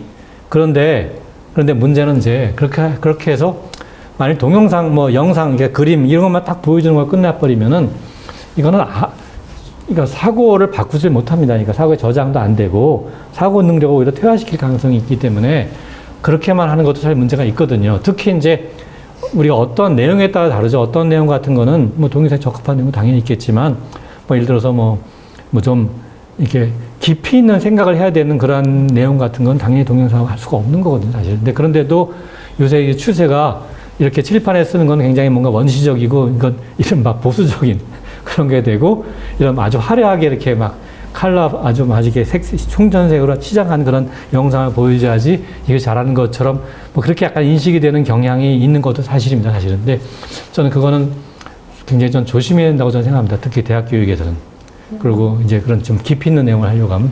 그리고 이제, 뭐 초등학교나 중고등학교의 교육에서도 그런 것이 효과적이 될 수가 있지만, 그러나 사실은 사고의 기회를 항상 줘야 된다는 거. 그래서 그 시간과 그런 걸 사실은 뭐 저는 당연히 가능하다고 생각합니다. 그걸 잘 조화시켜서 가장 좋은 방향으로 교육할 수 있는 게 저는 당연히 가능하다고 생각합니다. 물론. 그 스티븐 잡스도 자기 아이들한테는 핸드폰 뭐 폰 사용 이거 금지시켰다는 그 예전 글들을 봤었는데 저희 아이들도 좀 그랬으면 좋겠어요. 저는 어린 애들은 정말로 저는 금지시키는 게 옳다고 봅니다. 그러니까 그 순기능보다 항상 모든 그런 건 순기능과 역기능이 있기 마련인데, 우리가 보통 순기능이 굉장히 강하게 보이니까 순기능만 생각하고 역기능을 생각 못하는 경우가 굉장히 많습니다. 역기능 굉장히 약해 보이니까. 그런데 사실은 역기능이라는 거는 순기능은 어느 하나에 국한되기 때문에 굉장히 크지만, 그리고 그게 목적이지. 그렇지만 역기능은 우리가 생각 못한 데서 아주 도처에 깔리게 됩니다. 아주 다양한 분야에서. 그러니까 하나하나는 굉장히 작아 보이지만, 거의 모든 분야의 역기능이 존재하기 때문에 그걸 다 합치면 순기능보다 훨씬 더 오히려 클 수도 있거든요, 사실은. 그걸 우리가 보통 못 느끼죠.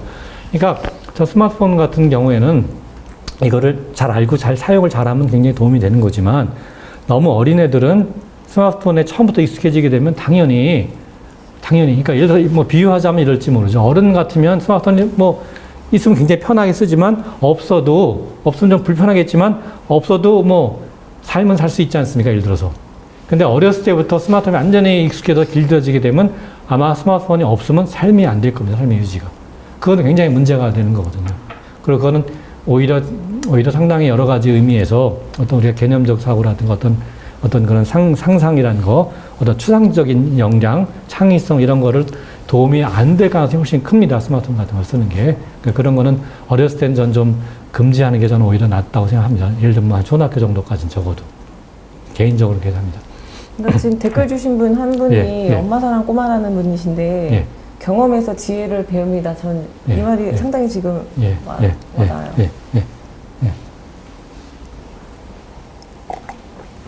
당연히 경험에서 지혜를 배우죠. 맞습니다. 근데 경험이라는 것이 그래서 경험을 굉장히 좀 폭넓고 좀 전체를 보는 그런 경험을 쌓는 게 굉장히 중요한 거죠. 하나에 갇혀서. 그러니까 사실은 그래서 이 디지털 기기가 저는 위험하다고 생각하는 것이, 특히 어렸을 때는 거기에 갇히게 될 가능성이 굉장히 클 것 같아서, 그렇게 되면 경험이 굉장히 제한될 수밖에 없거든요. 물론 디지털 기기를 통해서 다른 경험을 할 수 있지 않냐 생각할 수도 있지만, 그거는 아까 말씀드렸듯이 인간의 경험이 아닌 거죠. 그러니까 사람과 사람의 사이가 아니라 사람과 기계의 그걸로 간접적인 걸 하게 되기 때문에 그 상당히 한계가 있을 수밖에 없다고 생각을 합니다. 다시 말씀드리면 사람이라고 하는 거는 우리가 머리만 있는 것이 아니라, 머리라고 하는 것이 꼭 지적인 측면뿐만 아니라 사실은 우리의 몸의 느낌, 우리가 이제 그 퀄리아라는 표현을 씁니다만, 감각지라고 하는 건 사실 이거는 보통 우리 말로 감각지라 번역을 하는데, 퀄리아라고 하는 거, 이런 문제 같은 거를, 그런 것들이 굉장히 도외시되기 쉽습니다. 사실은 디지털 기기에 집중하게 되면.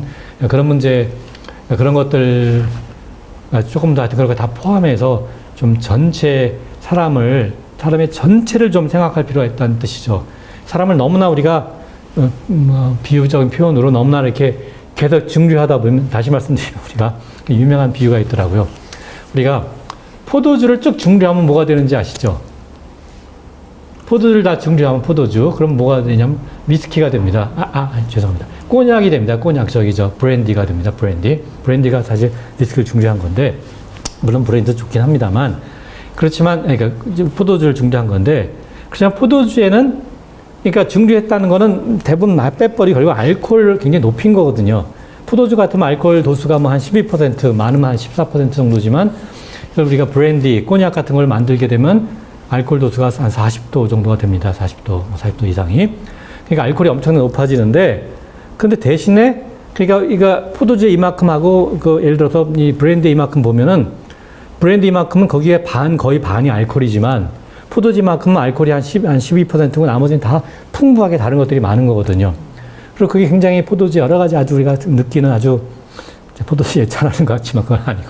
하여튼 포도주 아주 다양한 이런 것이 다 숨어 있는 건데, 거기에 아주 다양한 향이라든가, 특히 포도주에 여러 가지 좋은 성분들이 있는데, 그런 것들 전부 다 없애버리고 알코올만 강하게 남기는 것 같이 제가 비유를 하자면, 사람이 그렇게 엄청나게 다양하고 어마어마하게 아주 복잡한 아주 다양한 그런 놀라운 이런 사람의 여러 가지 총체적인 면이 있는데, 거기서 그걸 다 증류해서 없애버리고, 예를 들어서 무슨 어떤 한 가지 능력만 계속 남겨놓을 거냐, 나머지 다 없애버리고.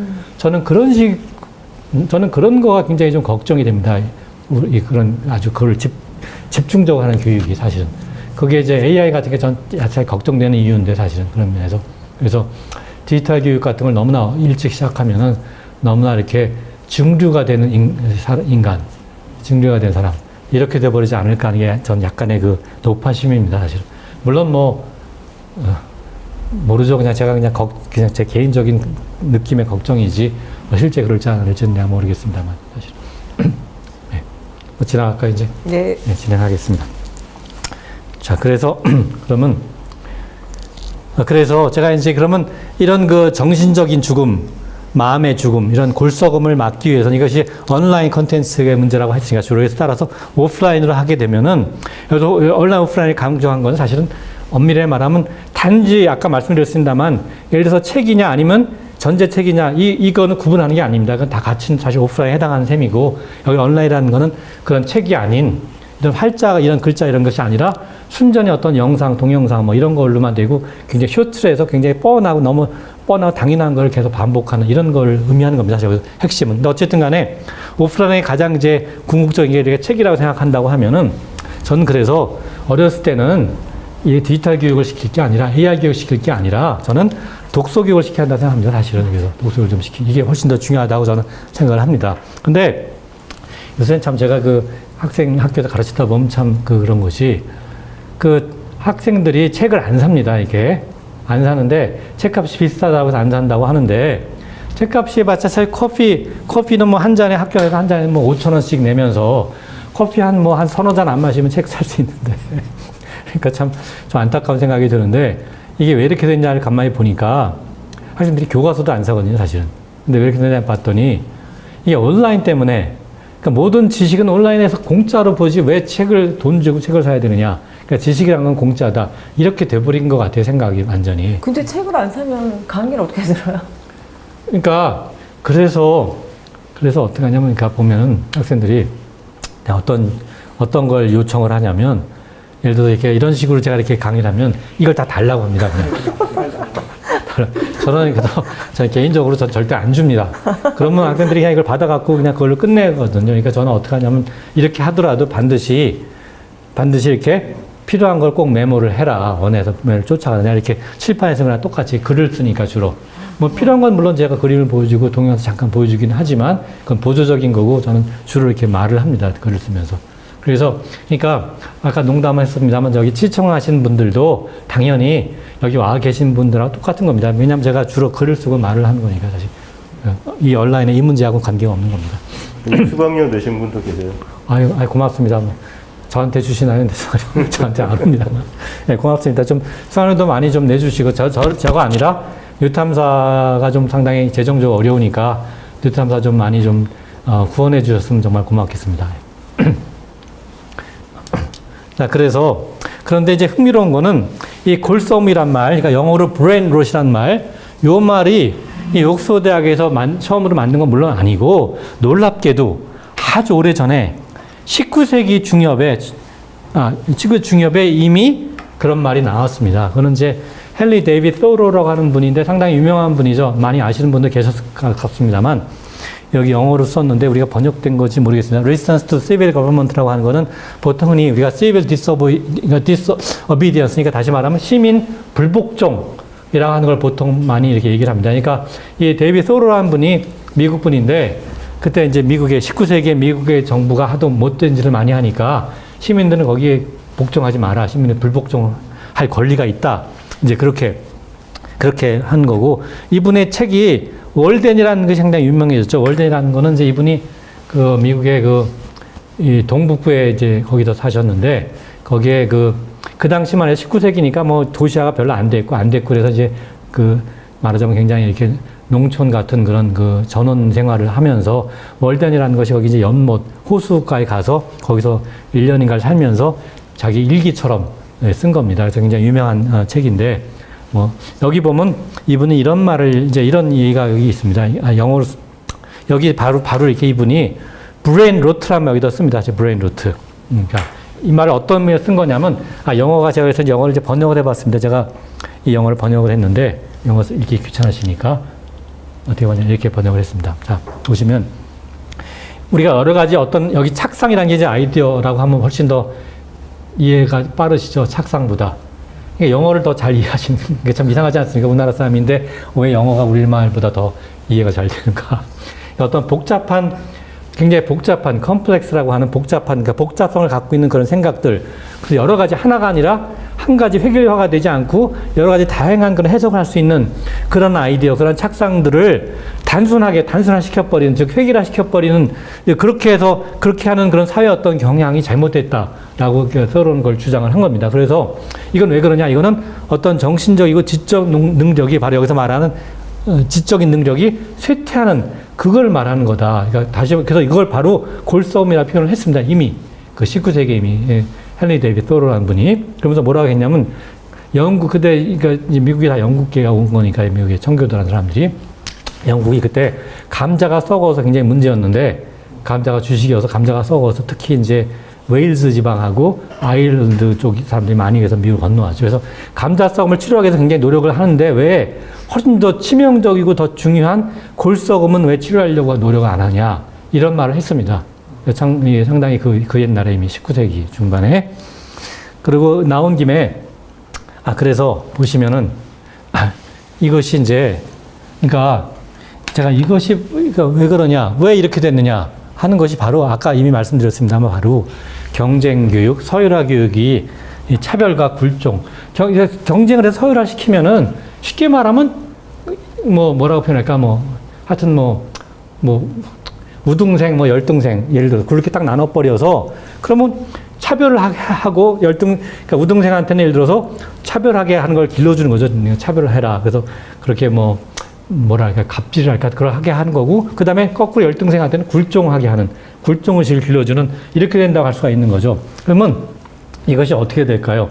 그러니까 이렇게 되면 이게 뭐가 되냐면 결국은 이게 남을 괴롭히느냐 아니면 자기 괴롭히냐는 거죠. 이게 차별을 하게 하는 사람은 그러니까 남을 괴롭히는 과학적인 인간이 되는 거고 반대로 또 굴종하게 되는 이런 사람은 이른바 열등생이라는 학생은 나중에 스스로 괴롭히는 길러지게 될 건데 사실은 과학과 자학, 남 괴롭히는 거랑 제 괴롭히는 거랑 저 반대 같지만 저는 같은 거라고 생각합니다. 사실은 본원적인 차이가 없는 거죠. 동전의 앞뒷면에 불과한 거고 아무리 예를 들어서 자기가 위에 올라가서 남을 괴롭히는 위치가 됐다 하더라도 자기 위가 또 있게 마련이니까 거기서 또 자기가 재괴롭힘이 되게 되는 거고 또 이른바 밑에 있어서 재괴롭힘을 하게 하는 사람도 또 자기보다 더 아래를 또 이렇게 밀어서 자기 아래를 또 괴롭히게 되는 남을 괴롭히는 그렇게 되게 마련입니다, 실제로. 그래서 이거 둘이 다르지 않다는 거, 사실은.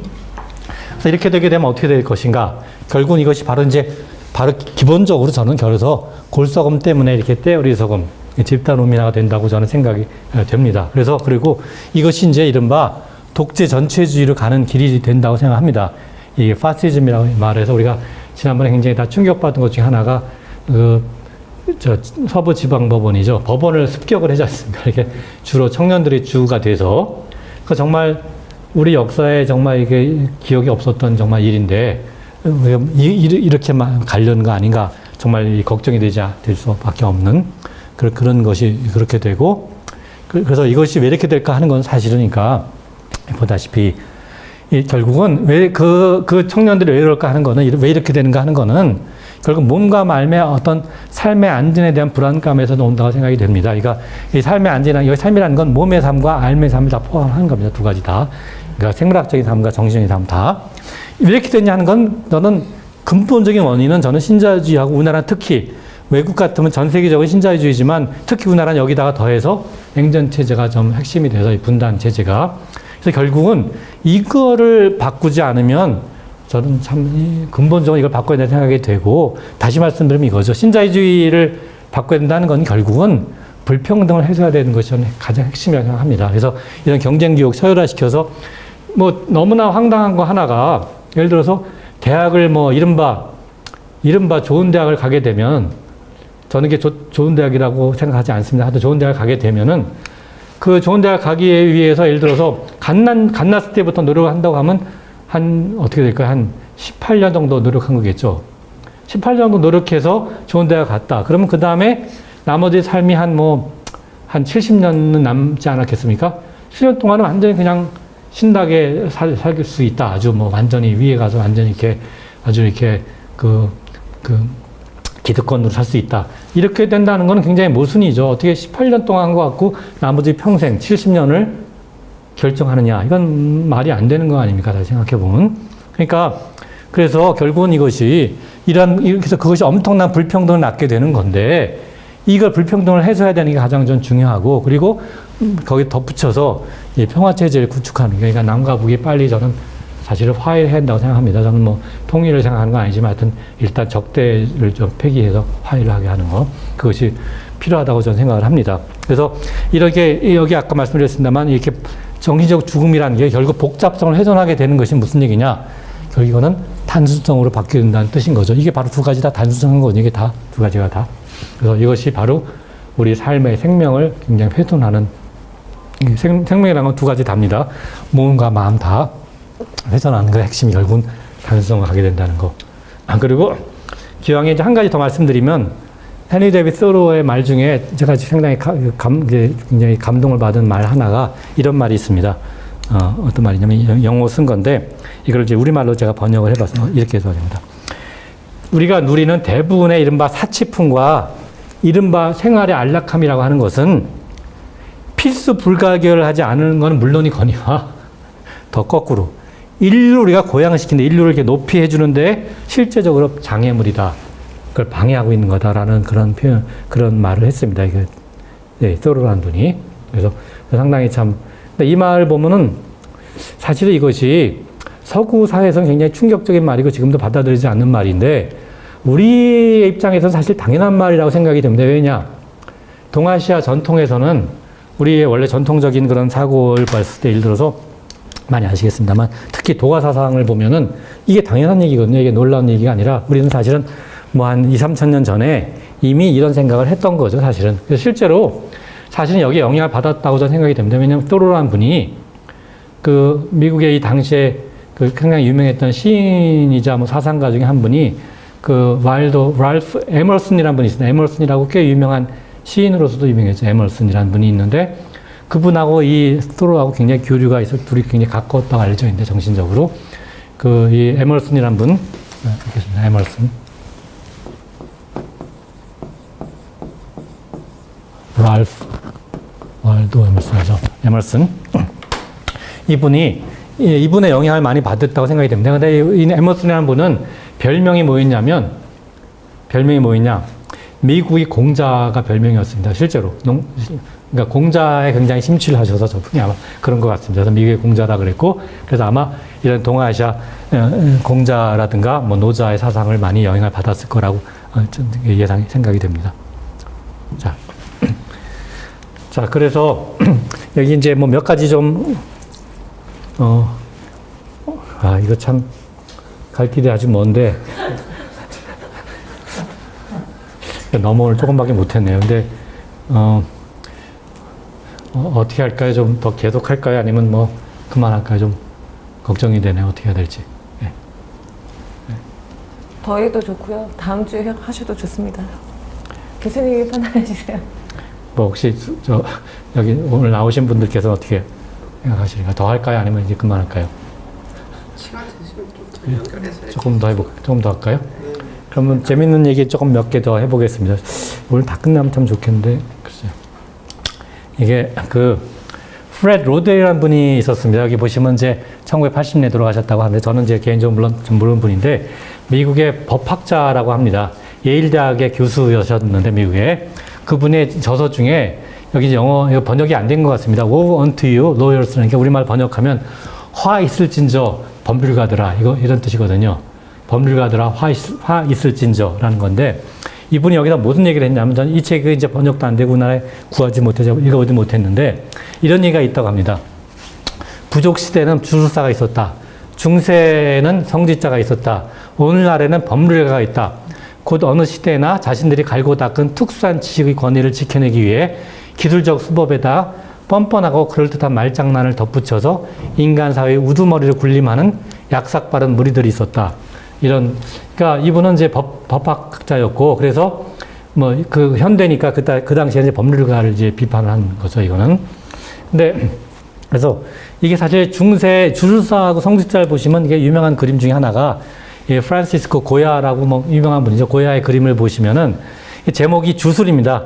엘 콘후로라고 해서 주술인데 제목 자체가 여기 그림을 보시면 여기 주술사들 이른바 주술사들 쭉 있고 여기에 일반 사람을 아주 협박하면서 일반의 공포에 질리고 주술들이 하는 것이 보이는데 이 그림의 의미가 뭐냐 하는 거는 이게 이제 중세를 비판한 거죠. 사실 중세세들 왜 그러냐 서구의 중세 사회는 사실은 뭐 종교재판이라든가 마녀사냥 뭐 많이 아시겠습니다만 이건 결국 무슨 얘기냐 그 당시에 성직자 뭐 여기 성직자라는 건 사실 주로 이제 뭐 오늘날 우리가 생각하면 카톨릭의 이제 성직자분들이었겠죠. 성직자가 바로 주술사 역할을 한 거죠. 같은 구분이 없었습니다. 사실 그래서 이것이 결국 기득권 체제, 그 당시에 중세는 종교, 뭐 우리가 보통 흔히 암흑시대라 부르는 종교가 시대니까 그게 목적이었던 거죠, 사실은. 그런데 제가 말씀드리고 싶은 거는 이분이 이 로델이라는 교수분이 그러니까 이제 내세운 게 그러니까 주술사, 성직자, 법률가 셋을 이제 들어서 이분은 법률가를 비판한 겁니다. 사실 그 당시는. 그런데 흥미로운 거는 우리나라의 내라를 보니까 정말 이 세 집단이 다 가담다시 했습니까? 주술사, 성직자, 법률가가. 아주 흥미롭더라고요. 그래서 진짜 수천 년의 시공간을 뛰어넘어서 다 했는데, 그러니까 뭐 다 아시겠습니다만 무슨 주술사는 뭐 다 아시죠? 무슨 뭐 선공이니 무슨 뭐 건진이니 뭐 이상한 게 하도 많지 않습니까? 무슨 뭐 미륵보살이니 무슨 뭐 이 아기보살이니 별의별 보살이 많고 그래서 다 주술사들 엄청나게 주술사들이 주로 이걸 다 그 계획을 했다는 게 기획을 했다고 뭐 지금 그렇게 생각이 됩니다. 보도를 보면 그런 거 하면은 이 성직자는 뭐 다 아시다시피 뭐 전아무개라고 하는 분이 진짜 목사인지 잘 모르겠습니다. 하여튼 그런 분으로 대표되는 이 이른바 개신교라고 하는 게 계속 주축입니다만 사실은 뭐 개신교만 그런 것도 아니죠. 요새 이상해졌지만 얼마 전에 무슨 뭐 불교의 총문장을 해갖고 굉장히 이쪽에 같이 이렇게 정권을 만드는데 굉장히 했다는 분이 갑자기 이상하게 죽었지 않습니까? 뭐 그런 거 상당히. 그래서 성직자 뭐 개신교나 뭐 기독교나 불교나 하여튼 성직자 분들도 참 이상하고 그런 거 하면은 사실은 그런데 법조인이야 말할 것도 없지만 정말 희한한 건 사실 제가 볼 때는 이 종교와 법률이 다른 게 아니라 종교와 법률도 다 주술화가 된 것 같거든요. 사실 보면 다 주술화된 거죠, 완전히. 그러니까 종교가 주술화된 거는 뭐 말할 것도 없죠, 우리나라 종교가 지금 아까 말씀드렸던 그런 분들이.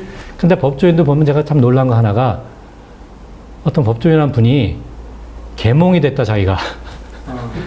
이거 완전히 주술화가 된 거죠. 이건 뭐 주술이 된 거죠. 완전히 주술. 그래서 법조인의 주술화를 너무나 잘 보여주고, 갑자기 뭐 날짜로 계산하는 걸 갑자기 바꿔서 시간으로 계산한다. 완전히 주술화가 된 거죠. 그러니까 법조인도 완전히 주술화가 돼서 결국은 이 사실이 이게 주술사, 성직자, 법률가, 세집단이라 하지만 결국은 다 주술로 통일됐다고 저는 생각이 됩니다. 사실 기본적으로 다. 그래서 결국 무슨 얘기냐 이런 생각이 드는 거죠. 주술사회가 되니까 우리가 이제 주술사회가 된 것도 사실 주술사가 돼버린 건데, 그 우리가 뭔가 근대화라고 하는 걸 우리가 보통 근대화를 합리성 얘기하고 이걸 탈주술화, 이건 이제 그러니까 엔트사우버룽이라고 해서 그 아마 막스 베버라고 하는 독일의 사회학자가 이런 얘기를 해서 독일어로 이제 보통 썼는데, 독일어라는 건 굉장히 희한한 것이 아마 다 아시겠습니다만 단어를 막 다 그냥 붙여갖고 하나 다 엄청나게 긴 단어를 새로 만들어냅니다. 하여튼 그래서 탈주술화를 이렇게 보통 쓰는데, 그 주술화를 우리가 벗어나야 되겠다 뭐 이런 얘기를 흔히 많이 하고 뭐 일리가 있습니다. 실제로 서구의 근대화라고 하는 것은 사실은 근데 이제 여기서 또 하나 제가 강조하고 싶은 거는, 우리가 보통 서구의 근대화라고 하는 것이 이 막스 베버라는 분이 얘기한 건데, 막스 베버 이분 얘기했을 때는 우리가 이거는 결국은 인간 중심, 그리고 대중 통치, 이른바 우리가 민주주의라고 말하는, 그 다음에 이제 자본주의, 뭐 도시화, 과학화 이런 것이 근대화라고 우리가 보통 이게 서구적인 개념이죠, 사실은. 그런데 사실 이게 정말 조심할 것이, 여기서 이것이 정말 적절하냐 하는 거는 왜 그러냐? 우리 현실을 보면은 여기 예를 들어서 우리가 자본주의니 도시화니 과학화가 다 과학과 기술로 맺어진다고 보통 얘기를 합니다. 근데 사실 현실을 보면 제가 보기에는 과학과 기술도 주술화가 돼버렸거든요. 우리나라 사회는 특히. 대표가 바로 핵에너지 문제. 여기서 생각이 나네요. SMR이라고 하는 거가 요새 갑자기 SMR을 법으로 만들어졌다고 하는 법을 입법했다는 건 정말 충격입니다. 이건 완전히 과학 기술을 주술화하겠다는 얘기거든요. 완전히. 그거는 정말 충격이고, 그래서 과학을 전공했다는 분이 국회의원이 돼서 굉장히 기대를 많이 했더니 거꾸로 이 과학을 주술화시키는 것 같아서 상당히 걱정이 됩니다. 이게 왜 끊어졌나요?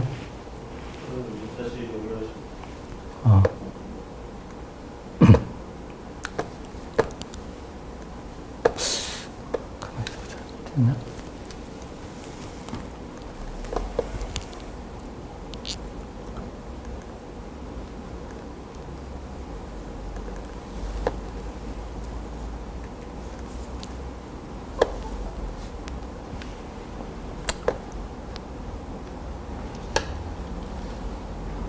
그런 분명이다.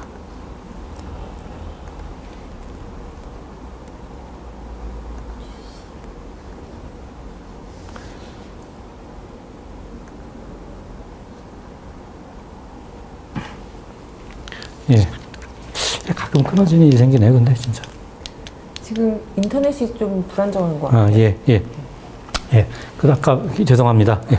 그래서 저는 핵심적으로 지금 과학이 주술화되는 게 지금 바로 이 핵 발전, 특히 SMR이라고 생각이 듭니다.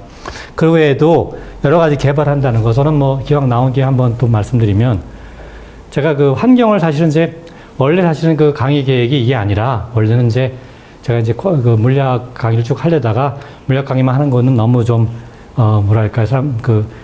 시청자분들께서 좀 안 좋아하실 것 같아서, 좀 지지하실 것 같아서 가끔 좀 현재 그 사회 문제, 과학과 관련된 사회 문제를 좀 가끔 얘기했다는 생각에서, 지금 가장 중요한 것 중에 하나가 다 아시다시피 기후 위기지 않습니까? 그래서 기후 문제를 얘기하려고 생각을 했습니다. 그래서 그러려면 결국 환경의 문제고 생태계 문제고 개발의 문제가 다 연결되고, 그러면 이게 생명이 바로 직결된 문제이기 때문에 저는 그래서 생명을 얘기하면서 환경, 그리고 기후, 개발, 생태계를 얘기하려고 했는데, 그러다가 아까 잠깐 말씀드렸습니다만 갑자기 대통령 선거가 되면서 교육 문제가 너무나 절실해져서 잠깐 말씀드린 건데, 어쨌든 간에 그래서 개발 문제에서 제가 가장 첨예하게 지금 생각나는 거 하나는 공항 문제입니다. 공항. 그 중에 하나가.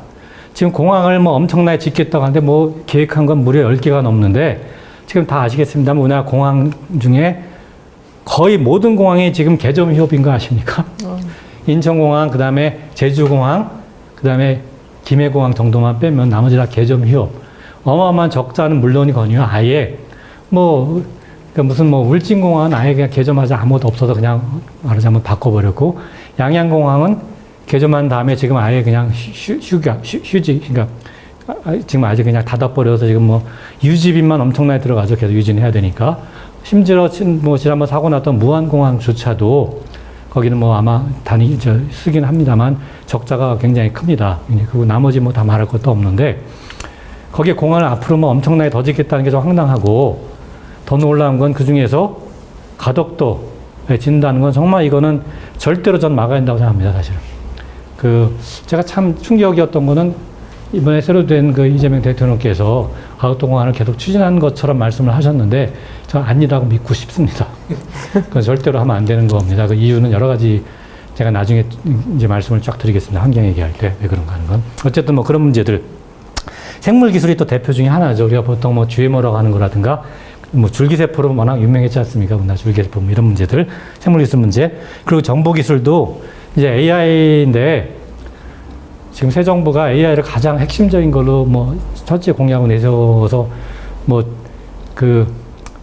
물론 이제 기대도 있습니다. 뭐 AI는 우리가 분명히 해야 되는 건 맞는데 약간 우려도 조금 돼서 하여튼 어떤 방향 나갈지 조금 약간 우려도 됩니다. 하여튼 이것도 굉장히 상당히 우리가 잘 나가야 될 건 틀림없지만 어떤 방향으로 잘 할 것인가가 참 약간 하여튼 좀 우려되는 뭐 그런 문제들입니다. 하여튼 뭐 이런 것들을 좀 말씀을 드리고 싶었고, 그래서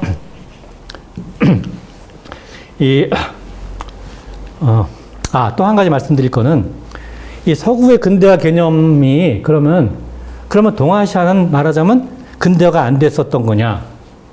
동아시아는 그러니까 주술이었었느냐?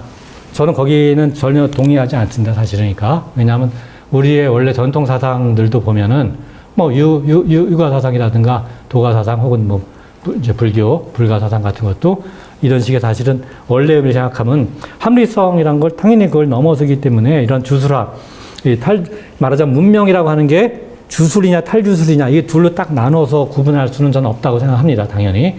둘로 딱 나눠서 잘라서 구분하는 거는 상당히 서구의 서구 사상에서 우리가 어떤 근원적인 서구 사상의 그런 원죄라고 할 수 있는 이원론의 문제에서 출발한 거기 때문에 절대로 그거는 저는 적절하다고 좀 볼 수 없다고 생각이 됩니다. 이렇게 딱 자를 수 있는 건 아니라는 거.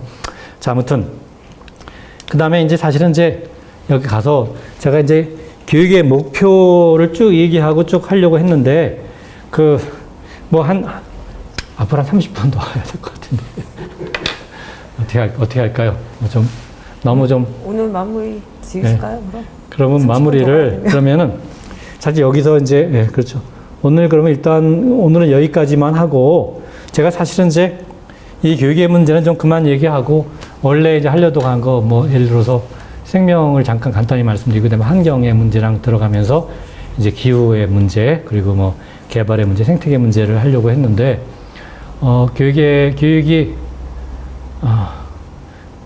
그럼 이제 교육이라고 하는 거는 다시 이렇게 맨 뒤로 돌려서 나중에 언젠가 강의를 정말로 이렇게 이 시리즈를 끝맺음할 때, 마무리할 때, 그때 다시 이제 교육으로 돌아와서 다시 하는 것도 한 가지 방법이겠고, 다시 말씀드리면 이렇게 여러 가지 이 교육이 문제니까 현재 한국의 교육의 현실이 상당히 조금 좀 바람직하지 않고, 그래서 이걸 어떻게 우리는 고쳐나갈까 하는 말씀을 좀 드리고 싶은 건데, 이거는 상당히 좀 시간이 걸릴 것 같긴 합니다. 사실 이거를 그래서 어떻게 하면 우리 교육을 좀 기본적으로 좀 이상에 가깝게 우리의 원래 이상, 아까 5가지 말씀드렸지만 더 좋게는 홍익인간 제세리화라고 하는 우리 가장 우리 핵심 교육 이념, 거기에 맞춘 거 우리가 어떻게 나갈 수 있을 것인가 하는 것들을 조금 좀 세부적인 거 말씀드리고 싶었는데, 그러려면 사실 굉장히 시간이 오래 걸릴 것 같아서 몇 주를 해야 될 겁니다. 사실 그거 말씀드리고. 그래서 제가 지금 여쭤보고 싶은 거는 그렇게 계속 할 것인가, 아니면 교육은 이걸로 접고